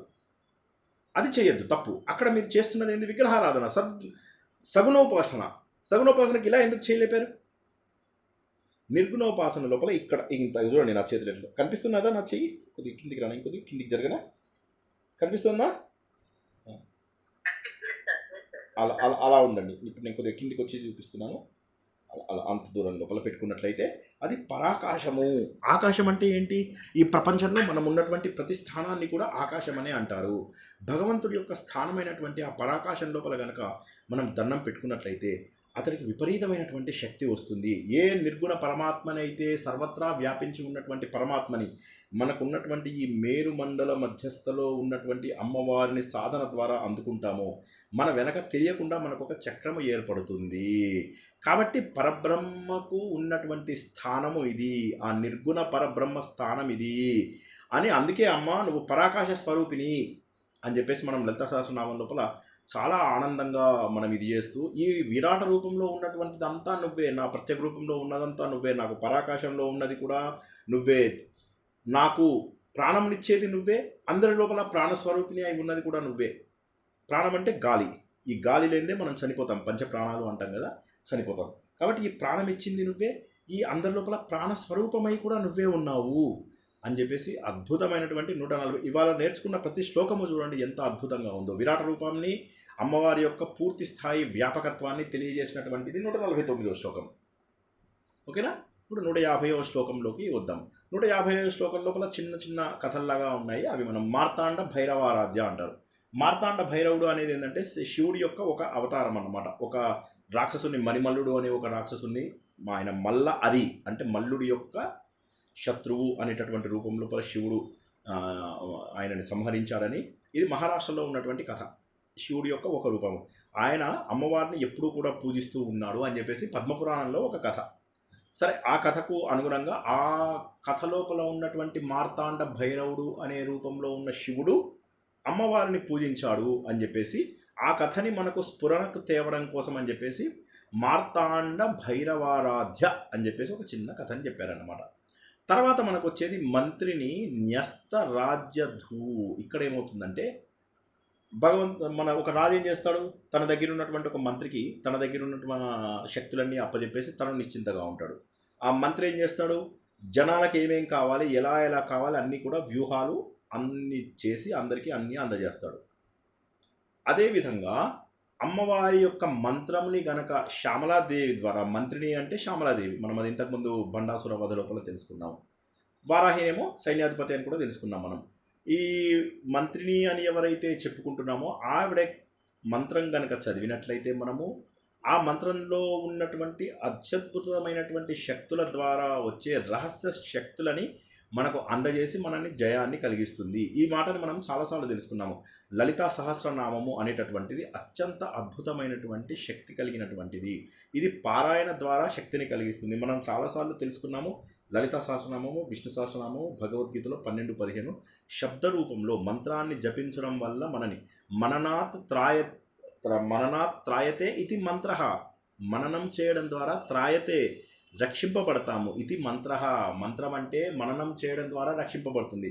ఆ మంత్రాన్ని పిచ్చిగా చదివితే రక్షింపబడతామా? పడము. కాబట్టి సరిగా చదవాలి. కాబట్టి ఈ మంత్రాన్ని సరిగా చదవడం ద్వారా మనకు కావలసినటువంటి శక్తులను అందించగలిగేటటువంటి శక్తి అమ్మవారి యొక్క మంత్రంలో ఉన్నది అని చెప్పేసి మనము తెలుసుకున్నాము. తర్వాత త్రిపురేషి, త్రిపురములు అంటే ఏంటి? త్రిపురంలో అంటే ఈ ప్రపంచమంతా మూడు భాగాలుగా ఉంది అన్న విషయాన్ని మనం చాలాసార్లు తెలుసుకున్నాం. మన శరీరం కూడా 3 భాగాలు అని చెప్పేసి తెలుసుకున్నాము. వాగ్భవ కూటము, కామరాజ కూటము, శక్తి కూటము, 3 కూటాలుగా. నిన్న, రేపు, నేడు 3. భూతకాలము, భవిష్యత్ కాలము, వర్తమాన కాలము.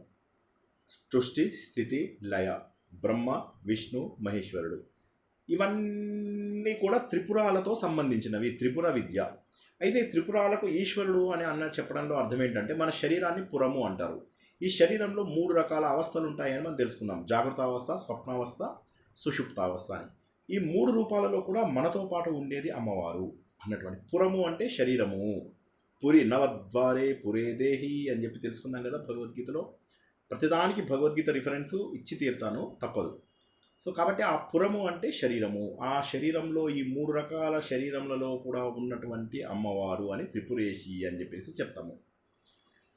జయత్సేన, జయత్సేన అంటే ఏంటంటే అమ్మవారి దగ్గర ఉన్నటువంటి బృహత్సేన అని మనం ఇంతకుముందు ఏదైతే తెలుసుకున్నాం అదే. అంటే మనకు విజయాన్ని అందించేటటువంటి సేన అమ్మవారి దగ్గర ఉన్నది.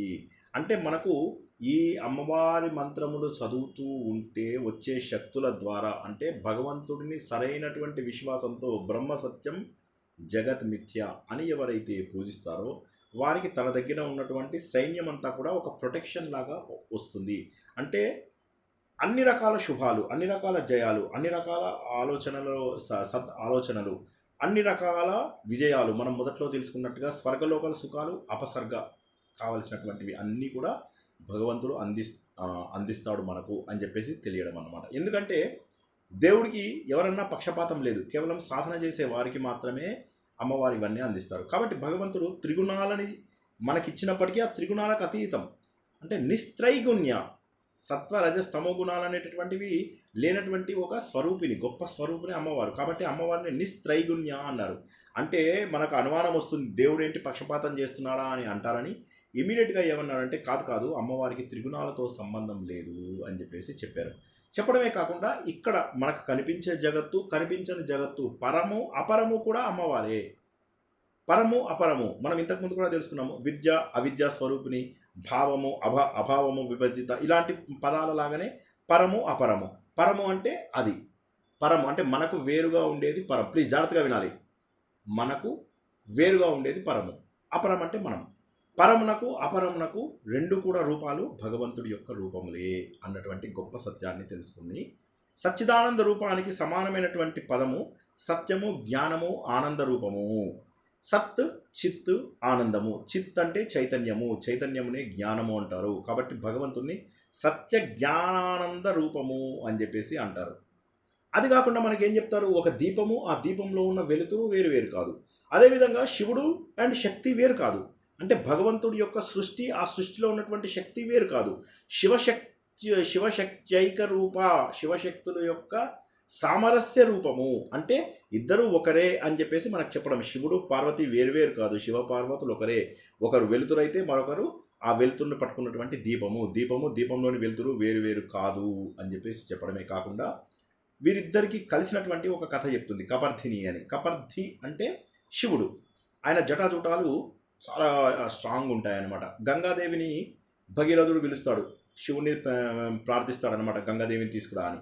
గంగాదేవి భూలోకంకి రావాలి, మరి వీళ్ళ వంశస్థులందరినీ కూడా చక్కటి లోకాలు కల్పించాలి మరి, అందుకని గంగ భూలోకంకి రావాలి. కానీ ఆ గంగ యొక్క ఉద్ధృతిని పట్టుకునేది ఎవరు? గంగకేమో విపరీతమైనంత పొగరు, అహంకారం. నా పవిత్రత ముందు ఈ ప్రపంచం ఎందుకు పనికిరాదు, అట్లా ఇట్లా ఆ రకంగా అన్నమాట. సో చివరికి ఏమవుతుంది, నన్ను ఎవడు పట్టుకుంటాడో వాడిని నేను అహంకారంతో నేను వారిని ఓడగొడతాను అన్నటువంటి పొగరు ఉంటుందన్నమాట గంగకి. రాని వాడు వస్తాడు నా దగ్గరికి అన్నటువంటి పొగరు అన్నమాట. అప్పుడు ఏమవుతుంది, శివుడు జటాజుటాలు చుట్టి పెడతాడు రెడీగా. అప్పుడు గంగ అందులో పడుతుంది భయంకరమైనటువంటి ఉద్ధృతితోటి. అయితే పడగానే శివుడు అని వణకడు, అలా నిశ్చలమైన రూపంతో, ఆనందమైనటువంటి రూపంతో అలా చూస్తూ ఉంటాడు. కళ్ళ లోపల కను రెప్పలు కూడా కొట్టాడు, అలా ఆనందమైనటువంటి స్వరూపంతో చూస్తూ ఉంటాడు. భగవంతుడి లోపల ఏవి కూడా భగవంతుణ్ణి వికారములకు గురి చేయలేవు. అంటే ఎవరైతే భగవంతుడిని అహంకారంతో పూజిస్తారో వారికి అందడు అని చెప్పేది కపర్ధి. కపర్ధి అంటే జటాజుటాలు. కానీ ఇక్కడ కపర్ధి అంటే అర్థం ఏంటంటే, కపర్ధి రూపంలో శివుడు ఎందుకున్నాడంటే అహంకార రూపంలో ఉన్నటువంటి గంగని మొత్తము తన చిన్న జటాజుటం లోపల నింపేసుకున్నాడు. తర్వాత ఒక చిన్న పాయ వదిలేసి మన భూమి మీదకి భగీరథి రూపం లోపల తీసుకొచ్చాడు. మిగతా అన్ని నదులలోనూ వచ్చాడు. చిన్న పాయ రూపంలో వచ్చేసింది గంగ. అమ్మవారు ఆ కపర్ధి రూపము, కపర్ధిని అని చెప్పేసి చెప్తారన్నమాట. అంటే అమ్మవారి యొక్క రూపము అలాగా ఎవరైతే ఇంద్రియాలను నిగ్రహించుకుని అహంకారం పోగొడతారో వారికి సౌఖ్యాన్ని కలిగించేటటువంటి వారు అనేటటువంటి విషయం ఇక్కడ కపర్ధిని అనే విషయం తెలుస్తుంది. అమ్మవారిని కళామాల అని కూడా అంటారు. అంటే 64 కళలు భగవంతుడిలోనే ఉన్నాయి. కళలు భగవంతుడికి తప్ప మరేవి ఇంకెవరికి లేవు. ఆ స్వరూపానికి మనము చేరుకోవాలి. నిన్న మనం తెలుసుకున్నాము, రాముడి లోపల కొన్ని లక్షణాలు తక్కువ ఉంటే అవి పరశురాముడిలోంచి తీసేసుకున్నాడు అన్నటువంటి విషయాన్ని. అమ్మవారు కామ ధుక్ అంటే పీల్చుకోవడం, దుగ్ధ గోపాల అని అంటాం కదా. ఆ పాలను అంటే కోరికలు అనే వాటి మన అన్ని కోరికలను ఆవిడ తీర్చగలిగే శక్తి ఉన్నది. కామ ధుక్ అని చెప్పేసి అంటారు. అమ్మవారిని కామరూపిణి అంటారు. కామరూపిణి అంటే రాక్షసులందరూ కామరూపులు అంటారు. కామరూపిణి అంటే ఏంటంటే కోరుకున్న రూపమును పొందేవారు. అమ్మవారిని కామరూపిణి అనడంలో అర్థం ఏంటంటే మీలో ఉన్నాడు, నాలో ఉన్నాడు, వాడిలో ఉన్నాడు, అన్ని రూపాలలో ఉన్నాడు. అంటే భగవంతుడి యొక్క గొప్పతనాన్ని మాటమాటికి తెలియజేస్తున్నాడు. భగవంతుడు మన కోరికలు తీరుస్తున్నాడు. మన ప్రపంచంలో కనిపించే ప్రతి కళ కూడా భగవంతుడిదే. భగవంతుడు అహంకారం ఉన్నటువంటి వ్యక్తులకు అందడు. భగవంతుడు సచ్చిత్ ఆనంద స్వరూపుడు. భగవంతుడే శివశక్తుల రూపంలో ఉన్నవాడు. భగవంతుడు అందరిలోనూ కూడా వ్యాపించి ఉన్నాడు. ఇంత సింపుల్గా అంటే 151వ శ్లోకంలో కూడా ఎంత బ్యూటిఫుల్ అర్థం ఉంది అనేది మనం ఇక్కడ గుర్తుంచుకోవాలి. చాలా అద్భుతమైనటువంటి అర్థం అన్నమాట. అంటే సత్యము, జ్ఞానము, ఆనందాన్ని అందించేటటువంటి భగవంతుడు, అహంకారాన్ని మనకు దూరం చేసేటటువంటి భగవంతుడు, అన్ని కళలకు మూలమైనటువంటి భగవంతుడు, ఆయన మన కోరికలన్నీ తీరుస్తూ మన అందరి రూపాలలో ఉన్నాడు. భగవంతుడి యొక్క సర్వవ్యాపకత్వం మళ్ళీ తెలుస్తుంది. భగవంతుడు కళానిధి, కళలన్నింటికీ కూడా ఆయన నిధి. అంటే ఏంటంటే ఈయనని నిధి అంటే ఇంకొక రకంగా చెప్పాలి అంటే చంద్ర తత్వాన్ని కూడా నిధితో చెప్తారు. చంద్రుడు అంటే మన మనస్సుకి మూలం, మనస్సుని చంద్ర స్వరూపం. మన మనస్సు, భగవంతుడి యొక్క మనస్సులోంచి చంద్రుడు పుట్టాడు అని చెప్పి చెప్తారు. ఆ చంద్రుడు ఎవరైతే ఉన్నాడో చంద్రుడి యొక్క కళలన్నీ, అంటే అందుకే పౌర్ణమి రోజు పూజలు మంచివి, అమావాస్య రోజు పూజలు మంచివి అని చెప్పేసి చెప్తూ ఉంటారు కదా. ఆ చంద్ర స్వరూపమే అనేటువంటి అమ్మవారు మన మనస్సులో ఉన్నటువంటి కల్మషములను పోగొట్టి ఆ తెలుపుని, ఆ జ్ఞానాన్ని మనకు అందించే అమ్మవారు. అన్ని యొక్క కళలు అంటే కళలలో ఉన్నటువంటి శక్తినంతా కూడా మనకు అందించగలరు. అందువల్లనే సర్వ కావ్యాలకు రూపం అమ్మవారే. కావ్యం అంటే మనం తెలుసుకున్నాం మొన్న, శబ్దము, అర్థము, దానిలో ఉన్నటువంటి మూలార్థము, తత్వము. శబ్దము, అర్థము, తత్వము. శబ్దము, అర్థము, తత్వము. ఇవన్నీ కలుపుకుంటే అమ్మవారి రూపము కావ్య కళ అన్నటువంటి విషయాన్ని గత వారము తెలుసుకున్నాము. మన శరీరంలో ఉన్నటువంటి రసములు ఏవైతే కోరికలు ఉంటాయో, నవరసాలు కావచ్చు, లేకపోతే మనం నోటితో చేసేటటువంటి మనకు నోటికి నచ్చేటటువంటివి మధురము, తర్వాత తిక్తము, తర్వాత తీపి, ఇవన్నీ ఏవైతే ఉంటాయో మనకు ఆ రసాలన్నింటికీ కూడా తెలియజేసేది. అంటే కొన్ని రసాలేమో భీభత్సము, భయానకము, శాంతము, రౌద్రము, వీరము, ఈ రసాలన్నింటినీ కూడా తెలిపేది మనకు. అదిగాక మన ఇంద్రియాలకు కూడా తెలిసేది. అంటే మన ఇంద్రియాలకు తెలిసే విషయాలు, మన మనస్సుకు తెలిసే భావాలు ఏవైతే ఉన్నాయో, శృంగారము, వీరము, హాస్యము, భయానకము, భీభత్సము, అద్భుతము, ఇటువంటి నవరసాలు, శాంతము, ఈ రసాలన్నింటికీ కూడా మూలము అమ్మవారు అన్నటువంటి విషయాన్ని చాలా అద్భుతంగా చెబుతూ, అంటే భగవంతుడు మనలో ప్రతి చోట వ్యాపించి ఉన్నాడు అని చెప్పి చెప్పడమే ఈ అన్నిటి అర్థాలు. వీటన్నిటి ద్వారా ఏమవుతుందంటే మన శరీరంలో కావలసినటువంటి శక్తిని మనకు అందజేస్తుంది. అంటే అన్ని రకాల రసాలు కలిగి ఉంది, అన్ని రకాల సౌందర్యాలు కలిగి ఉంది, అన్ని రకాల రూపాలు తనలో కలిగి ఉన్నాయి, అన్ని రకాల కళలు తన లోపల కలిగి ఉన్నాయి. ఇవన్నీ ఉండడం వల్ల ఏమవుతుందంటే మనకు కావలసినంత పుష్టిని అందజేస్తుంది. పుష్టి అంటే శరీరానికి ఆరోగ్యము, మనస్సుకు ఆరోగ్యము, తర్వాత భగవంతుని చేరుకోగలిగేటటువంటి సాధనకు కావలసినటువంటి పట్టుదలను అన్నింటినీ అందించేటటువంటి ఆవిడ పురాతన, ఎప్పటి నుంచో ఉంది, సనాతన, ఎప్పటికీ ఉండేటటువంటి భగవంతుడు పరబ్రహ్మ. ఎప్పటి నుంచో ఉన్నాడు ఆ పరబ్రహ్మ. అటువంటి పరబ్రహ్మ అందరితోని కూడా పూజింపగలడు. అతన్ని అందుకోసమే మనం పూజ్య అంటాము. పుష్కర రూపము, పుష్కరుడు కథ మనము నర్మదా రివర్ టైం లోపల తెలుసుకున్నాము. తొందిలుడు, అతనికి అన్ని కోట్ల నదుల యొక్క పుణ్య శక్తులు తనకు వస్తాయి. అందుకని చెప్పేసి బృహస్పతి వచ్చి బ్రహ్మ కమండలంలో ఉన్న పుష్కరుడు నాకు కావాలి అంటే ఆయన ఏం చేస్తారంటే బృహస్పతి ఒక రాశిలోంచి మరో రాశిలోకి వెళ్ళే సమయంలో మాత్రం నేను వస్తాను అంటాడు. అందుకే మనకు ఆది పుష్కరాలు 12 రోజులు, అంత్య పుష్కరాలు 12 రోజులు ఉంటాయి. ఈ మిగతా రోజుల లోపల ఎవ్రీడే 2 ఘడియలు అంటే సుమారుగా 48 మినిట్స్ పాటు నర్మదా నదిలో ఇప్పుడు ప్రస్తుతానికి ఉన్నాడు. భగవంతుడు ఆ రూపము అంటే పరబ్రహ్మ ఆ రూపము అంటే ఆ రూపము లోపల మనకు ఉన్నటువంటి పాపాలు పోగొట్టడానికి భగవంతుడు మన కోసము అందుబాటులోకి వచ్చినటువంటి రూపము అని చెప్పేసి ఒక రూపం వస్తుంది. ఇంకోటి ఏంటంటే భగవంతుడు ఈ పుష్కర రూపంలో ఉండడమే కాకుండా విశాల పుష్కరేక్షణ అంటే పుష్కరంతో సంబంధం లేదు. ఇక్కడ విశాలమైనటువంటి కన్నులు ఉన్నాయి భగవంతుడికి. ఆ కన్నుల ద్వారా ప్రపంచం మొత్తాన్ని చూస్తూ ఉంటారు అమ్మవారు. విశ్వంలో జరుగుతున్నటువంటి ప్రతి విషయాన్ని భగవంతుడు గుర్తిస్తాడు. భగవంతుడిని తప్పించుకుని మనం వెళ్ళలేము. భగవంతుడి యొక్క నేత్రాలు విశాలమైనటువంటివి. ప్రపంచంలో ఏది కూడా భగవంతుడికి తెలియకుండా జరగదు. కాబట్టి అటువంటి భగవంతుడు మనకు పాపములను పోగొట్టడానికి పుష్కర రూపంలో మనకు అందుతున్నాడు. కాబట్టి ఆ భగవంతుడు పురాతనంగా ఎప్పటి నుంచో ఉన్నటువంటి ఈ భగవంతుడు మనకు పుష్టిని కూడా కలిగిస్తూ నిరంతరము మన పూజలకు అందుకోగలుగుతున్నాడు. సృష్టి లోపల సారాన్ని రసజ్ఞుడులాగా మనకందరికీ అందించి కవితారూపము, శబ్దము, అర్థము, దాంట్లో ఉన్న తత్వాన్ని మనకు తెలియజేస్తూ అన్ని కళలకు మూల కారణమవుతున్నటువంటి భగవంతుడు మనకు అన్ని కోరికలను తీరుస్తూ మన జటాజూటం అనేటటువంటి దాంట్లోపల గంగని ఎలా అయితే బంధించాడో మన లోపల గర్వాన్ని అలా బంధించగలిగేటటువంటి సచ్చిదానంద స్వరూపుడు. తర్వాత అన్ని జీవరాశులతోటి మనం ఆనందంగా ఉండాలి. శివశక్తుల మధ్య అభేద్యం మనం చూడాలి. శివుడన్న శక్తి అన్న ఒకటే అన్నటువంటి విషయాన్ని మనం గుర్తుంచుకోవాలని, భగవంతుడు ఈ త్రిగుణాలకు అతీతంగా ఉన్నాడని, పరము అపరము కూడా భగవంతుడే అని, ఇహలోకము పరలోకము అన్నీ కూడా భగవంతుడే అన్నటువంటిది, మన శరీరంలో ఉన్నటువంటి 3 అవస్థలకి కూడా భగవంతుడే కారణమని, మనము మంత్రాన్ని చదవగా కావలసినటువంటి శక్తులను భగవంతుడు మనకు అందిస్తాడని, మార్తాండ భైరవ రూపం లోపల ఉన్నటువంటి వారు ఆరాధింప చేసేటటువంటి అమ్మవారు అన్న విషయము, మనందరిలో ప్రాణస్వరూపంలో ఉన్నది, మనకు ప్రాణమును ఇచ్చేది కూడా పరబ్రహ్మ స్వరూపంలో ఉన్నవాడే అని, ఇలాగ మనము భగవంతుని నిర్గుణ రూపం లోపల కొలుస్తామని, మన హృదయంలో ఉన్నటువంటి భగవంతుని ప్రత్యేక రూపం లోపల కొలుస్తామని, విశ్వమంతా కూడా భగవంతుడు వ్యాపించాడని, విరజ అనే రూపం లోపల మన లోపల ఉన్నటువంటి రజస్సుని భగవంతుడు పూర్తిగా పోగొడతాడని, భగవంతుడు విరాట రూపమని వీరులందరి చేత పూజింపబడతాడని, వీరులు అంటే ఇంద్రియాలను నిగ్రహించుకుంటున్న వారని, భగవంతుడు ఎరుపు రంగులో తెలుపు రంగులో ఉన్నటువంటి పుష్పముల ద్వారా పూజింపబడతాడు. అంటే భగవంతుడు శుద్ధమైనటువంటి వాడని, భగవంతుడు ఎక్కువ దూరము వ్యాపించి ఉన్నటువంటి వాడని విషయాన్ని తెలుసుకున్నాము.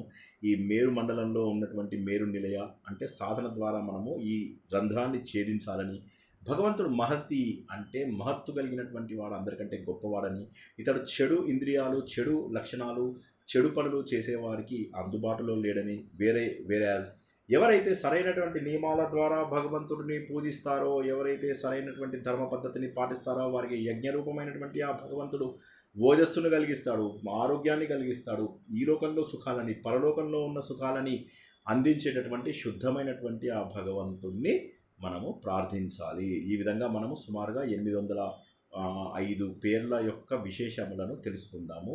మిగతా విశేషాలు 153వ శ్లోకం నుంచి మళ్ళీ ఇంకొక 30 శ్లోకాలు ఉంటాయి. ఈ శ్లోకాలన్నింటికి ఒక నెల తర్వాత మళ్ళీ వివరణని కొనసాగించుకుందాము. మీ అందరి శ్రద్ధ ఆసక్తులు చూస్తుంటే నాకు ఆశ్చర్యం వేస్తుంది.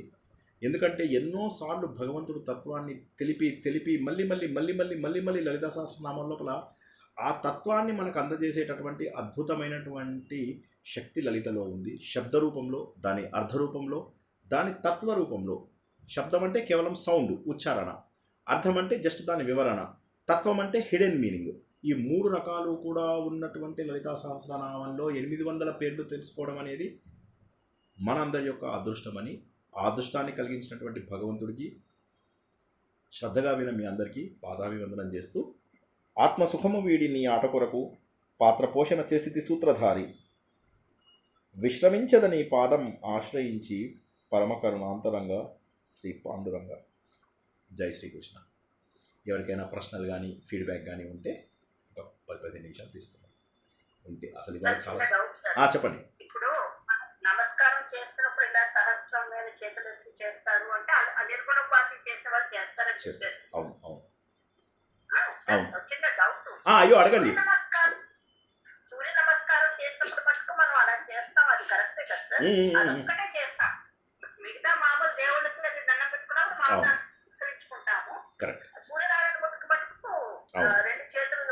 చిన్నప్పటి నుంచి అదే చెప్పారు ఇంట్లో అవును. అమ్మగారు, అదే కరెక్ట్. ఫాలో అవుతున్నాము. అది కరెక్టే కదా సార్? చాలా కరెక్ట్, అది అంటే చాలా కరెక్ట్, చాలా కరెక్ట్. ప్రత్యక్ష దైవం అయినటువంటి ఆ భగవంతుడికి మనము అలా దండం పెడుతూ ఉంటాము, కాబట్టి అది అంటే పూర్తి అతను స్థాయిలో కరెక్ట్. అంతో మనకి అందలేని దూరంలో ఆయన ఉన్నాడు. అంటే కరెక్ట్, అతను అందుకోవాలంటే అంత పై చేతులు ఎత్తే దండం పెట్టవచ్చు.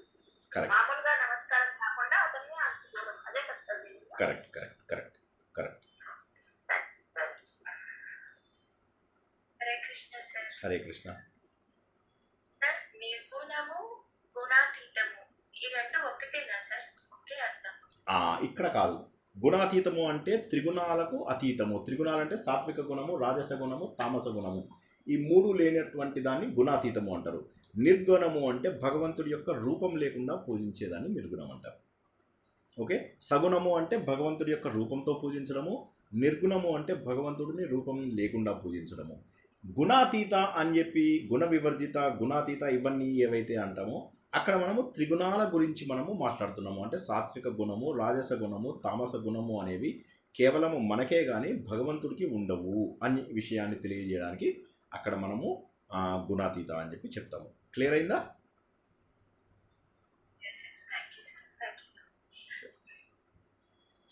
ఒక రకంగా ఆలోచిస్తే రెండింటిది కూడా దగ్గర దగ్గర మీనింగే వస్తుంది. ఇప్పుడు మీరు చూసినట్లయితే నిర్గుణ అన్నా త్రిగుణాతీత అన్నా కూడా నిర్గుణ రూపంలో ఎవరుంటారు? ఏ గుణములు లేనటువంటి భగవంతుడు. అదే మీరు సగుణంలో చూసినట్లయితే ఆ దేవుడికి కోపం రావడము, అంటే ఏదైతే రూపంతో పూజిస్తామో ఆ దేవుడికి కోపం రావడము, తర్వాత దేవుడు శాంతంగా ఉండడము, ఇలాంటి లక్షణాలను కూడా చూపిస్తూ ఉంటారు. కాబట్టి సగుణంలో కొన్ని గుణములు ఉన్నాయి అన్న అర్థాన్ని కూడా తెచ్చుకోవచ్చు. కానీ సగుణము అంటే బేసికల్లీ రూపంతో పూజించేది, నిర్గుణము అంటే రూపం లేకుండా పూజించేది, గుణము అంటే సాత్విక, రాజసిక, తామసికాలు అన్నటువంటి అర్థం కూడా వస్తుంది. రెండు కూడా సిమిలర్ మీనింగే, కానీ ఎగ్జాక్ట్లీ సేమ్ అయితే కావు. అది సినానిమస్. సమన్వయం చేయొచ్చు. సమన్వయం అంటే ఏంటి? ఇప్పుడు మీరు నిర్గుణ పరమాత్మ అన్నప్పుడు ఆయనకి ఏ విధమైనటువంటి గుణములు ఉండవు, సాత్విక, రాజసిక, తామసిక గుణాలు కూడా ఉండవు. అదే మీరు సగుణ పరమాత్మ అన్నప్పుడు ఏమవుతుంది? వెంకటేశ్వర స్వామికి కోపం వస్తుంది, వెంకటేశ్వర స్వామికి ప్రేమ వస్తుంది, వెంకటేశ్వర స్వామికి తమస్సు రావచ్చు, ఆయన పడుకున్నాడు, దేవుడు కూర్చున్నాడు, దేవుడు నించున్నాడు, ఇవన్నీ చెప్పినప్పుడు గుణములు భగవంతుడి పైన ఉన్నట్టే. కాబట్టి సగుణము అన్నప్పుడు భగవంతుడి పైన త్రిగుణాలు పనిచేస్తున్నాయన్న విషయం కూడా మనం అర్థం చేసుకోవచ్చు. బట్ సగుణము, నిర్గుణము అని ఏదైతే మామూలుగా మాట్లాడుతుంటారో అప్పుడు సగుణము అన్నప్పుడు దేవుని రూపంతో పూజించామని, నిర్గుణము అన్నప్పుడు దేవుని రూపం లేకుండా పూజించామని మామూలు అర్థం. కానీ దాంట్లో గుణాతీత అనే అర్థం కూడా ఇమిడి ఉంది. ఎందుకంటే గుణాతీత అయినటువంటి భగవంతుల్లో ఈ గుణాలు ఉండే అవకాశం కూడా లేదు. సాత్విక, రాజసిక, తామసిక గుణాలు నిర్గుణములోను గుణాతీతలోను రెండిట్లోనూ ఉండవు. కాబట్టి రెండిటికి సమన్వయం కూడా కుదురుతుంది. కానీ మనం వాడుక భాషలో చెప్పేటప్పుడు గుణాతీత అన్నప్పుడు ఈ మూడు గుణాలకు అతీతంగా ఉండే భగవంతుడని, నిర్గుణుడు అన్నప్పుడు ఏంటంటే రూపం లేనటువంటి వాడు అనే అర్థాన్ని తీసుకుంటాం. కానీ రెండింటి మధ్య సమన్వయం కూడా ఉన్నది. మంచి ప్రశ్న.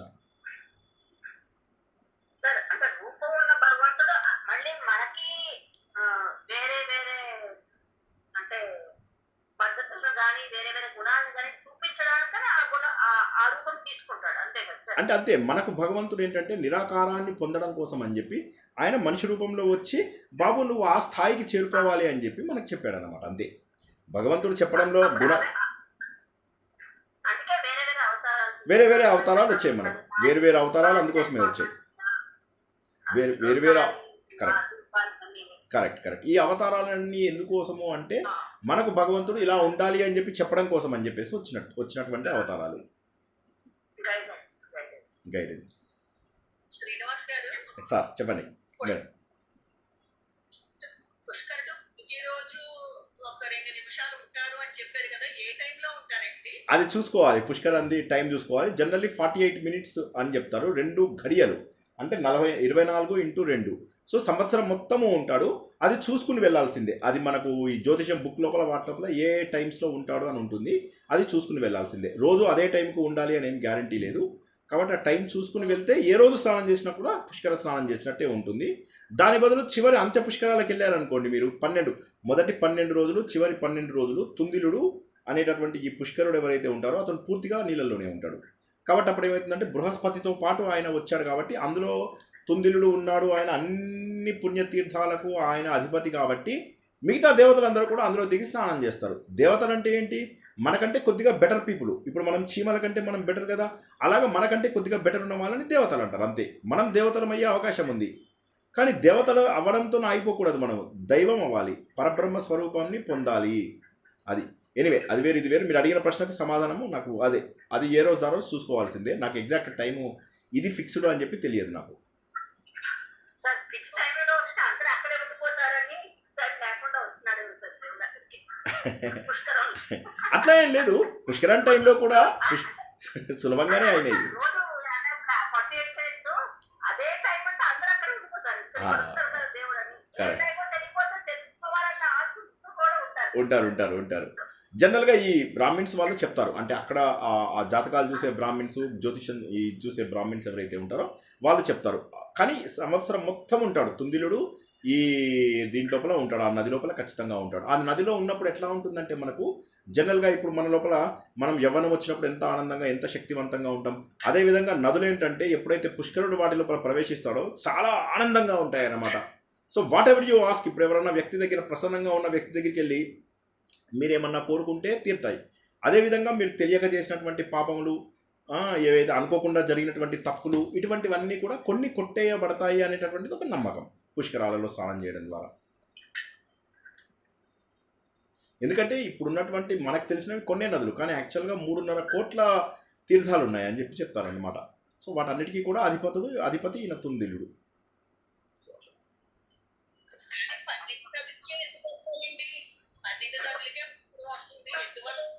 అంటే సంవత్సరానికి మనకి ఎన్ని రాశులు ఉన్నాయి? 12 రాశులు కదా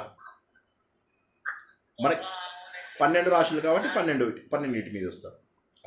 ఒక్కొక్క రాశిని ఒక్కొక్క ఇయర్ బృహస్పతి, ఇప్పుడు మనం సూర్యుడి చుట్టూ తిరిగే సమయాన్ని బట్టి ఆధారపడతాయి. బృహస్పతికి అట్లా సంవత్సరానికి ఒకసారి ఒక రాశిలోంచి ఇంకో రాశిలోకి ప్రవేశిస్తాడు. అలా ప్రవేశించడం ద్వారా ఏ రాశిలో ప్రవేశిస్తే ఆ రాశికి సంబంధించినటువంటి నది ఏదైతే ఉంటుందో దానికి పుష్కరం వస్తుంది అన్నమాట. అలా సంవత్సరానికి ఒకసారి. ఇప్పుడు చంద్రుడు ఉన్నాడు, చంద్రుడికి ఒక రోజు అంటే మనకి 28, చంద్రుడికి 28 రోజులు అయితే మనకు ఒక రోజు అన్నమాట. చంద్రుడి 1 day = మనకి ఇక్కడ 28 days. 14 days పాటు చీకటి ఉంటుంది, 14 days పాటు పగలు ఉంటుంది చంద్రుడి దగ్గర. అలా ఒక్కొక్క గ్రహానికి ఒక్కొక్క రకంగా ఉంటుంది.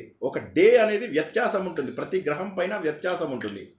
అలా వాళ్ళు ఒక రాశిలోంచి మరొక రాశిలోకి ప్రవేశించడానికి 1 year పడుతుంది బృహస్పతికి ఇక్కడ.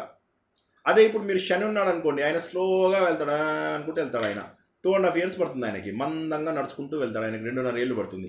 ఎనీవే, మనం జ్యోతిష్యం స్టార్ట్ చేసినప్పుడు అవి తెలుసుకుందాం. జై శ్రీకృష్ణ. అంత్య పుష్కరాలు అంటే లాస్ట్ 12 రోజులు. అదే నెలలో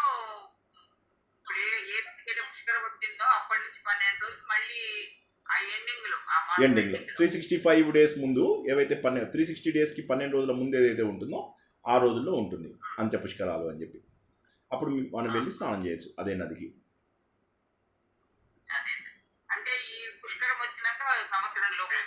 సంవత్సరం లోపు, ఎందుకంటే మళ్ళీ ఆయన మారిపోతాడు, వేరే నదికి పుష్కరాలు వస్తాయి కదా, అప్పుడు మీకు తెలిసిపోతుంది వేరే నదిలోకి ఎంటర్ అవుతున్నాడు అంటే ఈ నదిని ఎగ్జిట్ అవుతున్నాడు అని కదా. ఈ నదిలోంచి ఎగ్జిట్ అవ్వగానే వేరే నదికి, ఇప్పుడు నెక్స్ట్ టైం దేంట్లోకి వస్తాడు? వృషభంలోకి వస్తాడు. వృషభంలోకి వచ్చినప్పుడు ఏ నదిలోకి రావాలో ఆ నదిలోకి వెళ్తాడు. అట్లాగా. సో వృషభ నదిలోనే టైమింగ్స్ మనకు తెలుసుకుని వెళ్ళొచ్చు. నేను చెప్పలేకపోతున్నాను కానీ తెలుసుకుని వెళ్ళాలి.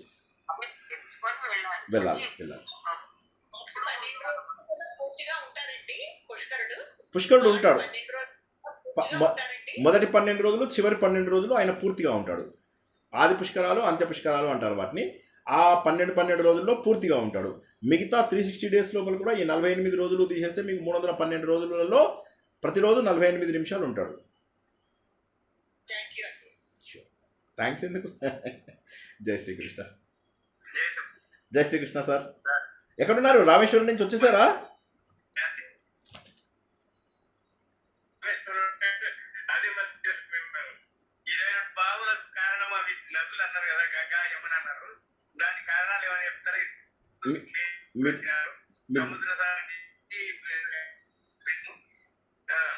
మీ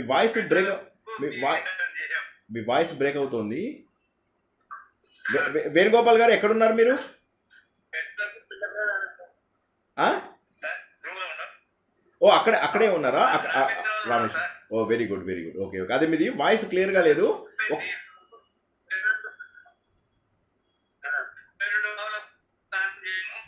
అది ఎలా అది ఏ గంగాలు యమునా నది కదా అడుగుతున్నాను. ఎవరికైనా అర్థమైందా అండి ఆయన అడిగిన క్వశ్చన్? ఎవరికైనా వినిపించిందా? అడుగుతున్నారండి. ఆ? 22 బావులు నదులు అని అడుగుతున్నారు. నదులలోంచి గోదావరి బావులా అని.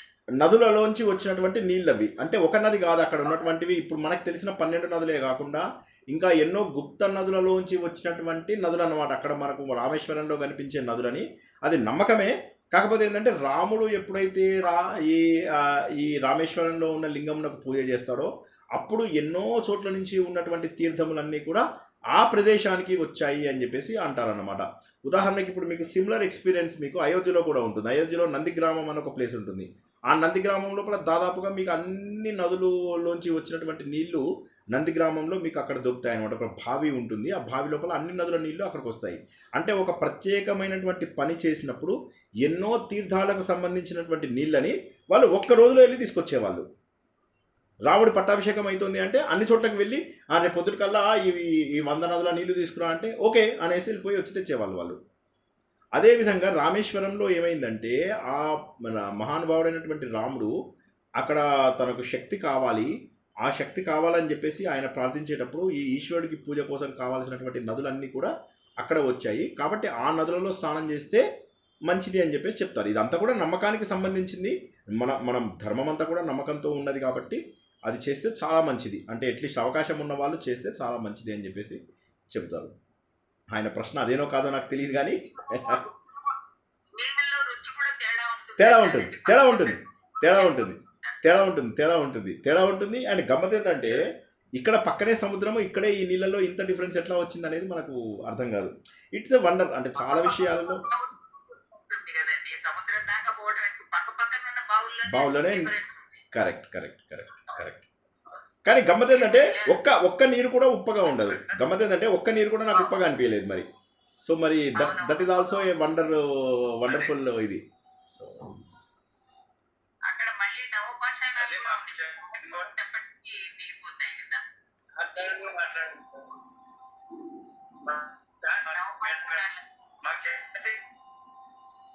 వేణుగోపాల్ గారు మీ వాయిస్ అస్సలు క్లియర్గా లేదు.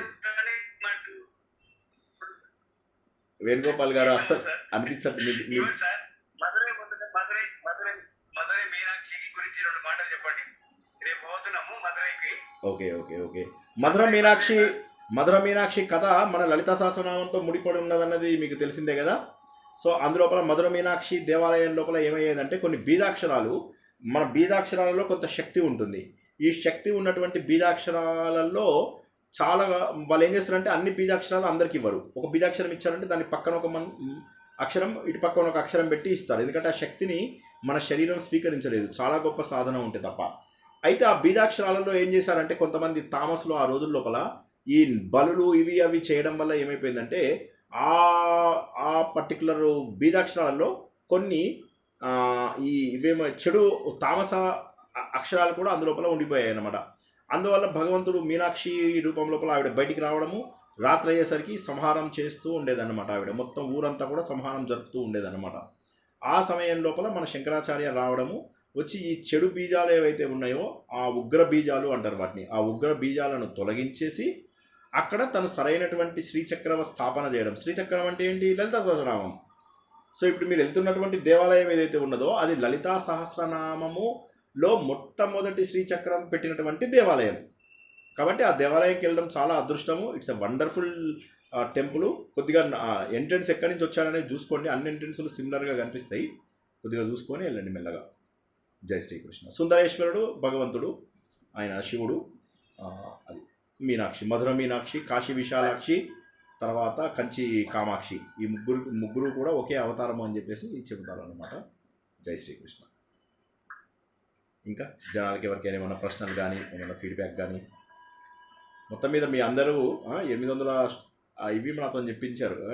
నేను అనుకోలే నాకు ఇన్ని చెప్తానని. మొదటి లోపల లలిత విష్ణు సహస్రనామం లాగా ఏవో ఒక 4 క్లాసెస్ తీసుకొని ఆపుదాం అనుకున్నా.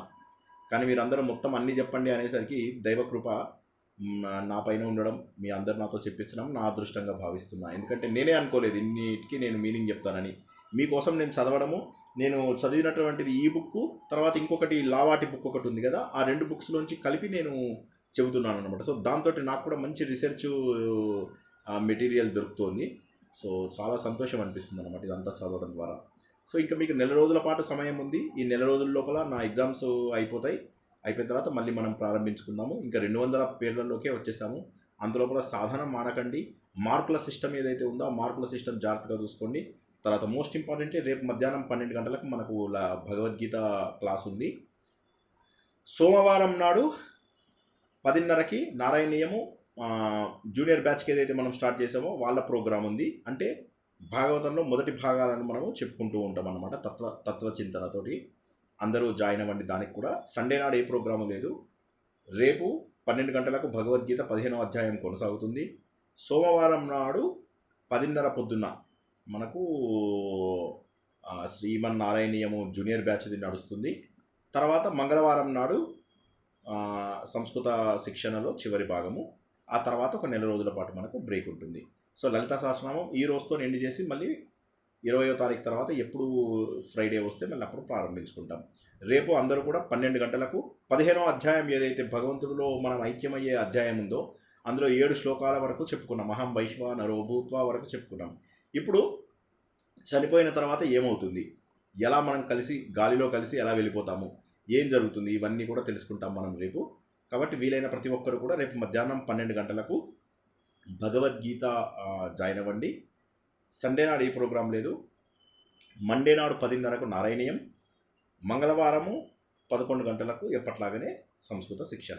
జై శ్రీకృష్ణ. ఇంకేమైనా ప్రశ్నలు ఉంటే తీసుకుందాం, లేకపోతే ఇక్కడికి ముగించుకుందాం. మాకు మళ్ళీ ఇచ్చేసారా సార్? మీతో మాట్లాడుకుంటుంది 4 రోజులు మీరు మాకు తెలవని అనమాట.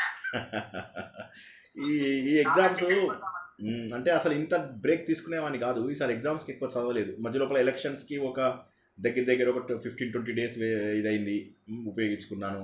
తర్వాత నర్మదా పుష్కరాలకు వెళ్ళినప్పుడు ఒక 10 రోజులు, అట్లా నాకు దగ్గర ఒక నెల రోజుల పాటు డిస్టర్బెన్స్ అయిపోయింది.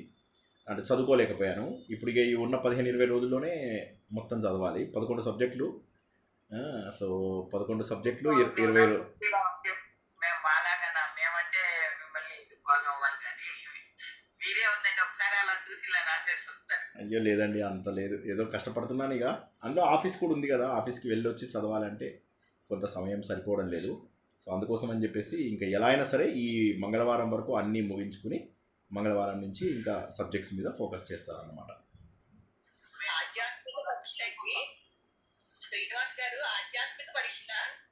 ఎంఏ సాంస్క్రిట్ అండి. ఎంఏ సెకండ్ ఇయర్ నాది ఇప్పుడు, Osmania యూనివర్సిటీది. So second year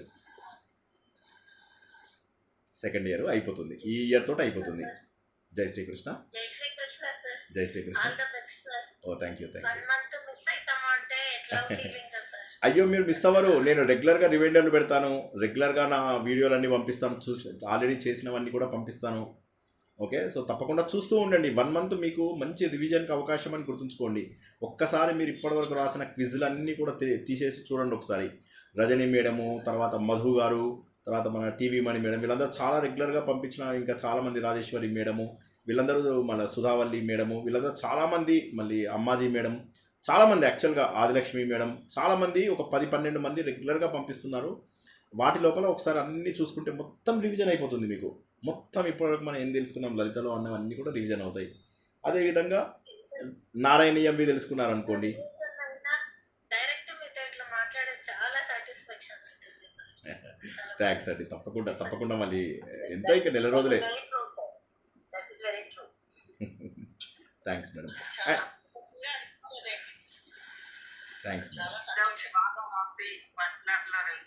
thanks madam. Thank you very much. Really appreciate.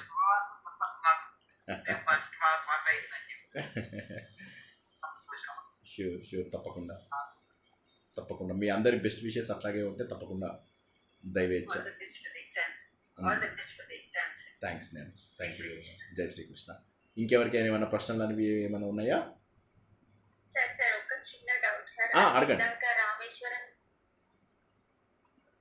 ఇందాక రామేశ్వరం గురించి టాపిక్ వచ్చింది కదా సార్. నిన్న ఆధ్యాత్మ రామాయణం చదువుతున్నప్పుడు ఓకే అందులో ఏం రాశారంటే కాశీలో గంగా జలం తీసుకొచ్చి రామేశ్వరుని అభిషేకిస్తే ఆ తర్వాత ఆ తీర్థ పాత్రని సముద్రంలో వదిలేస్తే నరుడు నిస్సందేహంగా బ్రహ్మని పొందగలడు అని రాశారు సార్. ఎలా ఇది అంటే దీనిలో ఇంకా ఏమైనా ఇంటర్నల్ మీనింగ్ ఏదైనా దాగి ఉందా, లేకపోతే గంగాజలం తీసుకెళ్లి సముద్రంలో కలిపిస్తే బ్రహ్మని పొందుతాము? అంటే జనరల్గా మన అన్ని పురాణాలలో, మన అన్ని ఇతిహాసాలలో ఏంటంటే ఏ చిన్న పని చేసినా కూడా దేవుడి కోసము మీకు పుణ్యం వస్తుంది అని చెప్పి రాస్తారు. అయితే దాన్ని you cannot take it in a direct ఇది. దానికి ఏంటంటే హిడెన్ మీనింగ్ ఏంటంటే కాశీకి వెళ్ళడం ఆ రోజుల్లో ఎలా ఉండేదంటే చాలా కష్టమైనటువంటిది. అంటే జీవితాన్ని త్యజించి అన్ని త్యాగం చేసి దాన్ని ఒక యజ్ఞంలాగా చేసి కొన్ని రోజుల పాటు దొంగల బారిన పడకుండా, ఆరోగ్యంలో ఇబ్బందులు రాకుండా, నానా కష్టాలు పడి ప్రయాణం చేసుకొని వచ్చి గంగ లాంటి పవిత్రమైనటువంటి నది లోపల స్నానం చేసి మళ్ళీ ఆ నదిని తీసుకొచ్చి ఈ మూలకు రావడము, ఇవన్నీ ఎవరైతే కష్టపడి చేస్తారో వాళ్లకు ఆటోమేటిక్గా పరిణతి వస్తుంది అనే ఒక భావన. అయితే ఇప్పుడు ఈ రోజుల్లో మనం ఫ్లైట్లో వెళ్ళి ఫ్లైట్లో వస్తున్నాం కాబట్టి దానికి పుణ్యం వస్తుందా? రాదు ఖచ్చితంగా. ఇప్పుడు మా ఫ్రెండ్ ఒకడు అదే అన్నాడు, ఏదో ఒక చిన్న చుక్క నా మీద పడితేనే అందులోపల ఎవడో ధనగుప్తుడు అని అతను మాఘ స్నానం చేసినందుకు ఆ చిన్న చుక్క పడ్డందుకే ఆయనకి అన్ని పాపాలు పోయినాయి, నేను ఇన్నిసార్లు స్నానం చేసినా నా మొత్తం పాపాలు పోయాయి అని అంటున్నాడు. ఇవన్నీ కూడా కథగా తీసుకోవడమే, కానీ వీటన్నిటి వెనక ఉన్న హిడెన్ మీనింగ్ ఏంటంటే భక్తి ఉండి భక్తి శ్రద్ధలతో చేసే ప్రతి పని కూడా భగవంతుడి యొక్క పని అని చెప్పి తెలుసుకోవడం అంతే. అంతేగాని డైరెక్ట్గా అలా జస్ట్ నీళ్లు పోసేస్తే వస్తుందంటే అందరం వెళ్ళి అభిషేకాలు చేస్తున్నాం, పక్కోని తన్ని మరీ పోస్తున్నాం. ఒకరిని అభిషేకం చేస్తుంటే పక్కవాడిని చేయనిస్తామా మనము? పక్కకు ఒక తన్ను తన్నేసి మనం పోసేస్తాం. సో దీపం వెలిగించాలి, ఒక్క దీపం వెలిగిస్తే పుణ్యం అంటే 2 దీపాలు వెలిగిస్తాం. ఇంత మట్టి ఒక ఆయన చెప్పాడు, పుష్కరాలు వచ్చినప్పుడు ఇంత మట్టి తీసి వెనక్కి వేయండి అది మీరు ఉంటుంది అని చెప్పేసి, పిప్పలాదుడిది అది చదువుతూ ఉంటుందని చెప్పేసి ఆ మంత్రం చదవమంటే ఇంత మట్టి తీస్తేనే అంత లాభం అయితే ఇంత మట్టి తీద్దామని జనాలు తవ్వి పారేశారు నదిని. తొక్కిసలాటలో బోల్డంతమంది చనిపోయారు. ఇవన్నీ మూఢనమ్మకాలుగా ఉత్త స్నానంతో ఫలితం వస్తుందనో, దీంతో ఉత్తగా చిన్న చిన్న కార్యం వల్ల పని వస్తుందనో మాత్రం ఫలితం వస్తుందని మాత్రం ఆశించకూడదు. భగవంతుడికి కావాల్సింది భక్తి, మన లోపల ఉన్నటువంటి భావము. సో భగవంతుడు భావగ్రాహి కాబట్టి ఆ భావానికి తగ్గట్టుగా ఉంటే ఒక్క క్షణంలోనే దొరుకుతాడు, అతను బ్రహ్మ అయిపోతాడు. ఒక్క క్షణంలోనే ఆ భావన ఉన్న మరుక్షణము ఇక్కడి నుంచి మనం డిటాచ్డ్ అయిపోతాము. ఏ క్షణంలో అయితే మనము భగవంతుడిలో భాగము, ఈ ప్రపంచంలో ఉన్నది అంతా కూడా మిథ్య అని చెప్పి తెలుసుకుంటామో మరుక్షణం మనం భగవంతుడి స్వరూపం అయిపోతాము. అందులోపల ఎటువంటి అనుమానము లేదు. కానీ భక్తి లేకుండా మీరు ఏం చేసినా, మనం మార్కులది పెట్టాం కదా, ఇవాళ ఒక మార్కులది పెట్టుకున్నాము, మొన్న నారాయణీయంలో కూడా మొన్న మార్కులు వేసుకున్నాము. ఆ మార్కులు వేసుకుంటే మనకే తెలుస్తుంది మనం పాజిటివ్లో ఉన్నామా నెగిటివ్లో ఉన్నామా అని. ఎక్కువ శాతం చేసే యాత్రలలో, ఎక్కువ శాతం చేసే నోములలో, వీటిల్లో మనకు నెగిటివ్ వాల్యూసే పెరుగుతున్నాయి కానీ పాజిటివ్ వాల్యూస్ రావు. నా పిల్ల పెళ్లి చేసిన 1000 మంది నా ఇంట్లో అన్నం తిన్నారు, నాకు మస్తు పుణ్యం వచ్చింది, ఏం రాదు. నిన్ను ఎవ్వడు నీకు పుణ్యం ఇవ్వడు. నువ్వు 1000 మందికి అన్నం పెడితే ఎవ్వడు పుణ్యం ఇవ్వడు. ఆ 1000 మంది గిఫ్ట్ తెచ్చి ఉంటారు, లేదా నీ మీద అసూయతో వచ్చిన వాళ్ళు ఉంటారు, ఎన్నో రకాలుగా ఉంటాయి. సో ఇవన్నీ ఏంటంటే భావము అనేది ముఖ్యము. భావంతో మాత్రమే భగవంతుడు లొంగుతాడు. భక్తిలో భావన, కర్మలో ధర్మం, జ్ఞానంలో ఆలోచన, యోగంలో అభ్యాసము, ఈ 4 ఎవరైతే శ్రద్ధగా చేస్తారో వారికి మాత్రమే భగవంతుడి యొక్క దర్శనం దొరుకుతుంది. ముఖ్యంగా కలికాలంలో నాకు డబ్బులు ఉన్నాయి కదా అని చెప్పేసి ఈ డబ్బున్న వాళ్ళు ఇక్కడి నుంచి అక్కడికి, అక్కడి నుంచి ఇక్కడికి ఫ్లైట్లలో వెళ్ళి హెలికాప్టర్లలో వెళ్తే వాళ్ళకి పుణ్యం వచ్చేస్తుందా? సో పుణ్యం అనేది, పాపం అనేది ఇవన్నీ ఏంటంటే మనం చేసేటటువంటి కర్మలను బట్టి, భావాలని బట్టి ఉంటుంది. మనోవాక్కాయాల ద్వారా త్రికరణ శుద్ధిగా భగవంతుడిని ప్రార్థించే వాటి లోపల మాత్రమే పుణ్యం ఉంటుంది. ఆ త్రికరణాలు శుద్ధి లేనప్పుడు కర్మకాండలకు ఎటువంటి ఫలితము రాదు. మళ్ళీ చెప్తున్నా, కర్మకాండల ద్వారా ఎటువంటి ఫలితము రాదు ఎప్పుడైతే త్రికరణ శుద్ధిగా చేయమో. త్రికరణ శుద్ధిగా చేస్తున్నామండి, మేము నోములు మంచిగా చేస్తున్నాము, వ్రతాలు బాగా చేస్తున్నాము, మనస్ఫూర్తిగా చేస్తున్నాము, ఓకే ఫైన్. కానీ అవి త్రికరణ శుద్ధిగా జరుగుతున్నాయా లేదా మార్కులు వేసుకోవాల్సింది మీరే. అందుకే ఈ మార్కుల సిస్టమ్ పెట్టింది. నారాయణీయంలో మళ్ళీ ఒక మార్కుల సిస్టమ్ చూపిస్తాను. ఇప్పటికి ఆల్రెడీ 2 మార్కుల సిస్టమ్స్ మనం వేసుకున్నాము. 3వ మార్కుల సిస్టమ్ మళ్ళీ నారాయణీయము మండే నాడు నేర్పిస్తాను. సో అది కూడా చూసిన తర్వాత లెక్క వేసుకోండి, ఎవరికి వాళ్ళే లెక్క వేసుకోవాలి. నాకు నిజంగా మార్కులు వస్తున్నాయా లేదా? దేవుడికి దండం పెట్టుకుంటే 500 పాయింట్లు వస్తున్నాయి, పక్కోని తోయగానే 1000 పాయింట్లు పోయాయి. దేవుడి గురించి మంచిగా మాట్లాడినందుకు, ప్రార్థించినందుకు, ఈ నోటితోటి శుద్ధిగా ఉన్నందుకు 1000 మార్కులు వచ్చాయి. అవతల వాడిని తిట్టినందుకు, వాడి చెడు కోరుకున్నందుకు 2000 పాయింట్లు పోయాయి. కాబట్టి ఏంటంటే మనకు తెలియకుండా మనం పుణ్యం చేసుకుంటున్నాము అనుకుంటే ఇంత పుణ్యం చేసుకొని ఇంత పాపం చేసుకుంటున్నాం అన్న విషయాన్ని ఎవరైతే సత్యంగా గుర్తిస్తారో వారికి మాత్రమే బ్రహ్మస్వరూపం అర్థమవుతుంది. జై శ్రీకృష్ణ. చిన్న ప్రశ్నకు పెద్ద జవాబు అయినా అది కావాల్సినదే ఇక్కడ ఖచ్చితంగా. ఇంత వివరణ అవసరం. Sir on this note I just want to say, ఇప్పుడు మీరు అన్నట్టుగా ఏంటంటే భక్తితో చేస్తే ఏ మామూలు కర్మైనా సరే అంటే ఈ పూజలు పురస్కారాలు అవి ఫలిస్తాయి. కానీ ఇప్పుడు ఈ యాత్రకి అది వెళ్ళినప్పుడు ఎన్నో విషయాలు మన కంట్రోల్లో ఉండవు. ఇంకొకరు మన తోడాలు ఇవి అన్ని మన కంట్రోల్లో ఉండవు. So the best thing is that మనం ఇక్కడ కూర్చుని సంకల్పం చేసుకుంటూ పుష్కరంలో స్నానం చేస్తున్నామని కూడా ఊహించుకోవచ్చు. ప్రతిదీ మనం అట్లాగా అంటే if you are satisfied with that, I cannot tolerate all that nonsense which goes there అనుకొని మనకి చెయ్యాలని కోరుకుంటే మనస్ఫూర్తిగా ఇక్కడ కూర్చునే మనం అది చేసుకుంటున్నాం అనుకున్నప్పుడు ఆ ఫలితం మనకు వస్తుంది. That is what you are saying. yes మానసికంగా చేసే ప్రతి పూజకు ఫలితం ఉంటుంది. అయితే అలా అని చెప్పి తీర్థయాత్రలు చేయకుండా కాకుండా తీర్థయాత్రలు వెళ్ళినప్పుడు మరింత జాగ్రత్తగా ఉంటే ఎక్కువ ఫలితం వచ్చే అవకాశం ఉంది. అంటే మన కంట్రోల్లో ఆనందం ఉంటుంది. అది కాక ఇంకోటి ఏంటంటే ఈ తీర్థయాత్రలో స్థలాభోగం శిలాభోగం అని చెప్పి చెప్తారు కదా. ప్రతి స్థలానికి ఒక డిఫరెంట్ మ్యాగ్నెటిక్ పవర్ ఉంటుంది. అక్కడ మీకు ఎక్కువ ప్రశాంతంగా కుదురుతుంది. ఉదాహరణకి శంకరాచార్య చూసినట్టయితే ఆయన కాలడీలో పుట్టినప్పటికీ కూడా శృంగేరిని ఆయన ఎందుకు పీఠంగా చేశాడు ఆయన? ఎందుకంటే శృంగేరి లోపల పాము కప్ప రెండు కూడా ఆనందంగా ఉన్నాయి. అప్పుడు అనుకున్నాడు ఇక్కడ శత్రువులు కూడా మిత్రులుగా ఉండేటటువంటి ప్రదేశం ఇది అని చెప్పి ఆయన గుర్తుపట్టగలిగాడు. గుర్తుపట్టి ఆయన ఏం చేశాడు, దాన్ని తన ముఖ్యమైనటువంటి పీఠంగా శృంగేరి పీఠంగా చేసుకోగలిగాడు. కాబట్టి స్థలానికి కూడా ప్రత్యేకమైనటువంటి ఇది ఉంటుంది. అదేవిధంగా శిలాభోగం అంటారు. అన్ని శిలలు భగవంతుడు కాలేవు, కొన్ని శిలలు మాత్రమే భగవంతుడు అవుతాయి. కాబట్టి అదేవిధంగా భగవంతుడు అన్ని చోట్ల ఉన్న ప్లగ్ పాయింట్ ఎక్కడుందో అక్కడి నుంచి మాత్రమే మనం పవర్ తీసుకుంటాము. అదేవిధంగా కొన్ని ప్రత్యేక ప్రదేశాలలో శక్తి ఉంటుంది. కాకపోతే మనం ఏంటంటే శక్తి 1000 రూపాయలు తీసుకుని బాగా గొప్పదండి, తిరుపతి కంటే గొప్ప ప్లేస్ ఏముంది చెప్పండి. తిరుపతి లోపలికి వెళ్ళి మనం చెడు పనులు చేస్తే ఏం లాభం? నాకు VIP దర్శనం వచ్చింది, నాకు గర్భగుడిలో దర్శనం వచ్చింది, నేను 1000 మందిని ఆపాను బయట రష్ లోపల, అయిపోయింది పోయింది. సో ఎప్పుడైతే మనము వేరే వాళ్ళని ఇబ్బంది పెట్టి దర్శనం చేసుకున్నామో, ఎప్పుడైతే మనము మన శక్తి ఓకే, మన శక్తి ఐ అండర్స్టాండ్. ఇప్పుడు ఒకరికి కాళ్ళు బాగాలేవు, వాళ్ళు వీల్ చైర్లో వెళ్తే వాళ్ళ దేవుడిని జనాలను ఆపిన కిందికి రాదు అది, ఎందుకంటే వాళ్ళు అశక్తులు కాబట్టి. కానీ శక్తి ఉండి కాళ్ళు చేతులు బాగుండి లైన్లో 300 రూపాయలు టికెట్ తీసుకోగలిగే ఇది ఉండి సమయం చేతిలో ఉండి బయటకు వచ్చి దేవుడిని దండం పెట్టుకొని బయటకు వచ్చి గంటల తరబడి పిచ్చి మాటలు మాట్లాడడానికి టైం ఉంటుంది. దేవుడి దగ్గర ఆలయం లోపల టైం ఉండదు. ఆలయంలో లైన్లో నిలబడి పిచ్చి మాటలు మాట్లాడడము. అనంత పద్మనాభ స్వామి అంత గొప్ప దేవాలయం, లైన్లో కూర్చొని జనాలు పాలిటిక్స్ మాట్లాడుతున్నారు. సో ఎవరిని మారుస్తాం చెప్పండి? ఎవరిని మారుస్తాం? అసలు మంచి అనేది ఒకటి ఉంది అన్న సంగతి కూడా తెలియదు. మంచి మార్గము, పరిణతి మార్గము, మోక్ష మార్గము అనేది ఒకటి ఉందని కూడా తెలియదు.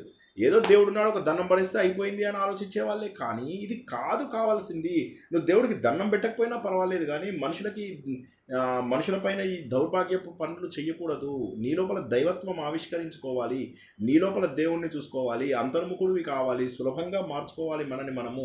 చాలా సులభంగా మనం మన జీవితాన్ని సింపుల్గా వెళ్ళడంలో ఎంతో ఆనందంగా ఉంది, ఎంతో ఆనందంగా ఉంటుంది. ఏదో అంటారు కదా దాన్ని, నేను మర్చిపోయినది, ఇది కౌపీన ఇదో ధారి కలు భోగవా ఏదో ఉంది, అది నేను మర్చిపోయాను. కౌపీన ధారి కలు భోగ ఏదో ఉంది సార్, మర్చిపోయాను. అంటే చిన్నది వేసుకుని, అంటే చిన్న లగేజ్ తోటి కూడా ఎంతో ఆనందంగా ఉంటాం. నేను ప్రయాణం అనే నవల మల్లాది వెంకటకృష్ణమూర్తి గారి ఒక అద్భుతమైన నవల గురించి కథ చెప్పినప్పుడు, అతడు జీవితంలో ఎన్నో యాత్రలు చేసి ఉంటాడు, కానీ ప్రతిసారి ఆఫీస్ అని లీవ్లని ప్రతిసారి హడావిడిగా వచ్చేస్తూ ఉంటాడు. అయితే సన్యాసం తీసుకుందామని ఎప్పుడైతే అతను 40 ఏళ్ళ తర్వాత సన్యాసం తీసుకుందాం అనుకుంటాడు, కానీ అతనికి ఏమవుతుంది, తెలిసిన వాళ్ళు ఒక ఆయన ఏం చేస్తారంటే ఆయనకి ఒక మాక్ సన్యాసం ఇస్తాడన్నమాట. ఇచ్చి నువ్వు అన్ని యాత్రలకు వెళ్ళు, నువ్వు నిజంగా సన్యాసిలాగానే ఉండు, సన్యాసి జీవితమే గడుపు, 6 నెలల పాటు గడుపు, అన్ని పుణ్యక్షేత్రాలకు వెళ్ళు అని చెప్పి పంపిస్తాడు. అప్పుడు అతను ఆ పుణ్యక్షేత్రాలకు వెళ్ళినప్పుడు ఆయన గుర్తించింది ఏంటంటే తన లోపల మార్పును గ్రహిస్తాడు. ఇంతకుముందు హడావిడిగా భగవంతుడిని చూసినప్పటికీ ఇప్పుడు సాధన ద్వారా భగవంతుడిని చూసినప్పటికీ ఎంతో తేడా ఉంది అనుకుంటాడు. ఎప్పుడు జీవితంలో 28 ఏళ్ల పాటు మారని వ్యక్తి 6 నెలల్లో మారిపోతాడు. అంటే దీన్ని బట్టి ఏమర్థమవుతుంది అంటే మన లోపల మార్పు రాకపోవడానికి కారణం ఏంటంటే మనమే. మన లోపల మార్పు రాకపోవడానికి కారణం ఏంటంటే ఈ లీవుల వల్ల, ఈ ఉద్యోగాల వల్ల, ఈ ఫ్రెండ్స్తో హడావిడిగా వెళ్ళడం వల్ల, దేవుడి దగ్గరికి వెళ్ళేది సైట్ సీయింగ్ కోసం అవడము. మీరు వెళ్ళారా అరుణాచలం? నేను వెళ్తా. రావణ మహర్షి ఆశ్రమంలో ఇంతకుముందు జనాలే ఉండేవాళ్ళు కాదు. ఇప్పుడు అక్కడ ఎట్లా అంటే జనాలు పిచ్చ పిచ్చగా కొట్టుకుంటున్నారు. అక్కడ కూర్చోడానికి, మీకు ధ్యానం చేసుకోవడానికి వీలు లేకుండా అయిపోయింది. ఏమి ప్రశాంతత కలుగుతుంది మీకు? ఒక్కసారి ఆలోచించండి. అంటే నేనేమంటానంటే ఇది కాదు అంటే జనాలు వెళ్తున్నారని పోటీగా వెళ్ళడం కాదు, మీ మనసు లోపల ప్రశాంతత తెచ్చుకోవడం కోసమని వెళ్ళాలి. అలాగా నేను అదే అంటాను కదా, మీరు ఏదో ఒక ఆలయం కట్టించాను, ఆలయం కట్టిస్తే గొప్ప కాదు, ఉన్నటువంటి జీర్ణమైపోయినటువంటి ఆలయాలను పునరుద్ధరించు, అందులోపల ప్రశాంతత వెతుకు, ఎవరు వెళ్ళినటువంటి ఆలయాలకు వెళ్ళి అక్కడ భగవంతుని చూడడానికి ప్రయత్నం చెయ్యి. అలాంటి ఎన్నో చోట్ల ఎన్నో రకాల గొప్ప ఇది ఉంది. సేమ్ మల్లాది వెంకట కృష్ణమూర్తి గారిదే జయం అని ఒక నవల ఉంది. ఆ నవల లోపల అతను ఈ కర్నూలు దగ్గర అక్కడ ఇక్కడ ఉన్న రాయలసీమలో ఉన్నటువంటి అడవుల లోపల ఉండి తనను తను చాలా ఉద్ధరించుకోగలుగుతాడు. సాధన చేస్తూ ఉంటే అతనికి కింద భూమి చక్రం ఏదైతే ఉంటుందో మన మూలాధారము, అది దాటిపోయి అతను ఇలా గాలిలో ఉండడం తనకు తెలుస్తూ ఉంటుంది అనమాట. తను ఇలా గాలిలో తేలుతున్నాను అన్న విషయం కూడా తనకు తెలుస్తుంది. సాధన సరిగా చేస్తే చాలా సూపర్ ఫాస్ట్గా రిజల్ట్ వస్తుంది. ఎగ్జామ్ ముందు 10 రోజుల్లో చదివేది వేరు, సంవత్సరం అంతా 1 ఇయర్ పాటు ఆడుతూ పాడుతూ చదవడం వేరు. జై శ్రీకృష్ణ.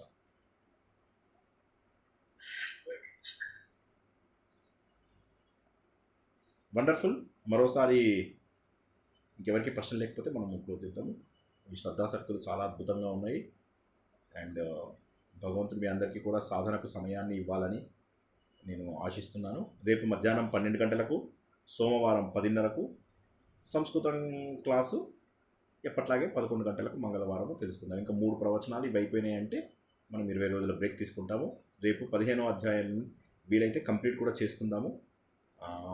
అందరూ తప్పకుండా రండి. భగవంతుడి లోపల ఐక్యం అవ్వడానికి మన లోపల ఏం కావాలి, భగవంతుడి యొక్క అసలు స్వరూపం ఏంటి, క్షరం ఏంటి, అక్షరం ఏంటి, ఈ రెండింటికి అతీతుడైనటువంటి ఆ పురుషోత్తముడు ఎవరు, ఆ పురుషోత్తముడిలో నేను ఎలా ఐక్యమవుతాను అనే సత్యాన్ని రేపు మనం మధ్యాహ్నం 12 గంటలకు తెలుసుకుందాం. ఇంకెవరికి ఏమి ప్రశ్న లేకపోతే ప్రవచనాన్ని పెట్టి ముగించుకుందాం. అందరికీ కూడా భగవంతుడి శక్తిని కలిగించాలని, సాధన తప్ప మరి ఇంక ఏది జీవితంలో అవసరం లేదని, వయసుకు తగ్గ సాధన, మనసుకు తగ్గ స్వాంతన ఆ భగవంతుడే కలిగించాలని ఆశిస్తూ ఈరోజు ప్రవచనాన్ని ఇక్కడికి ముగించుకుందాం. జై శ్రీకృష్ణ.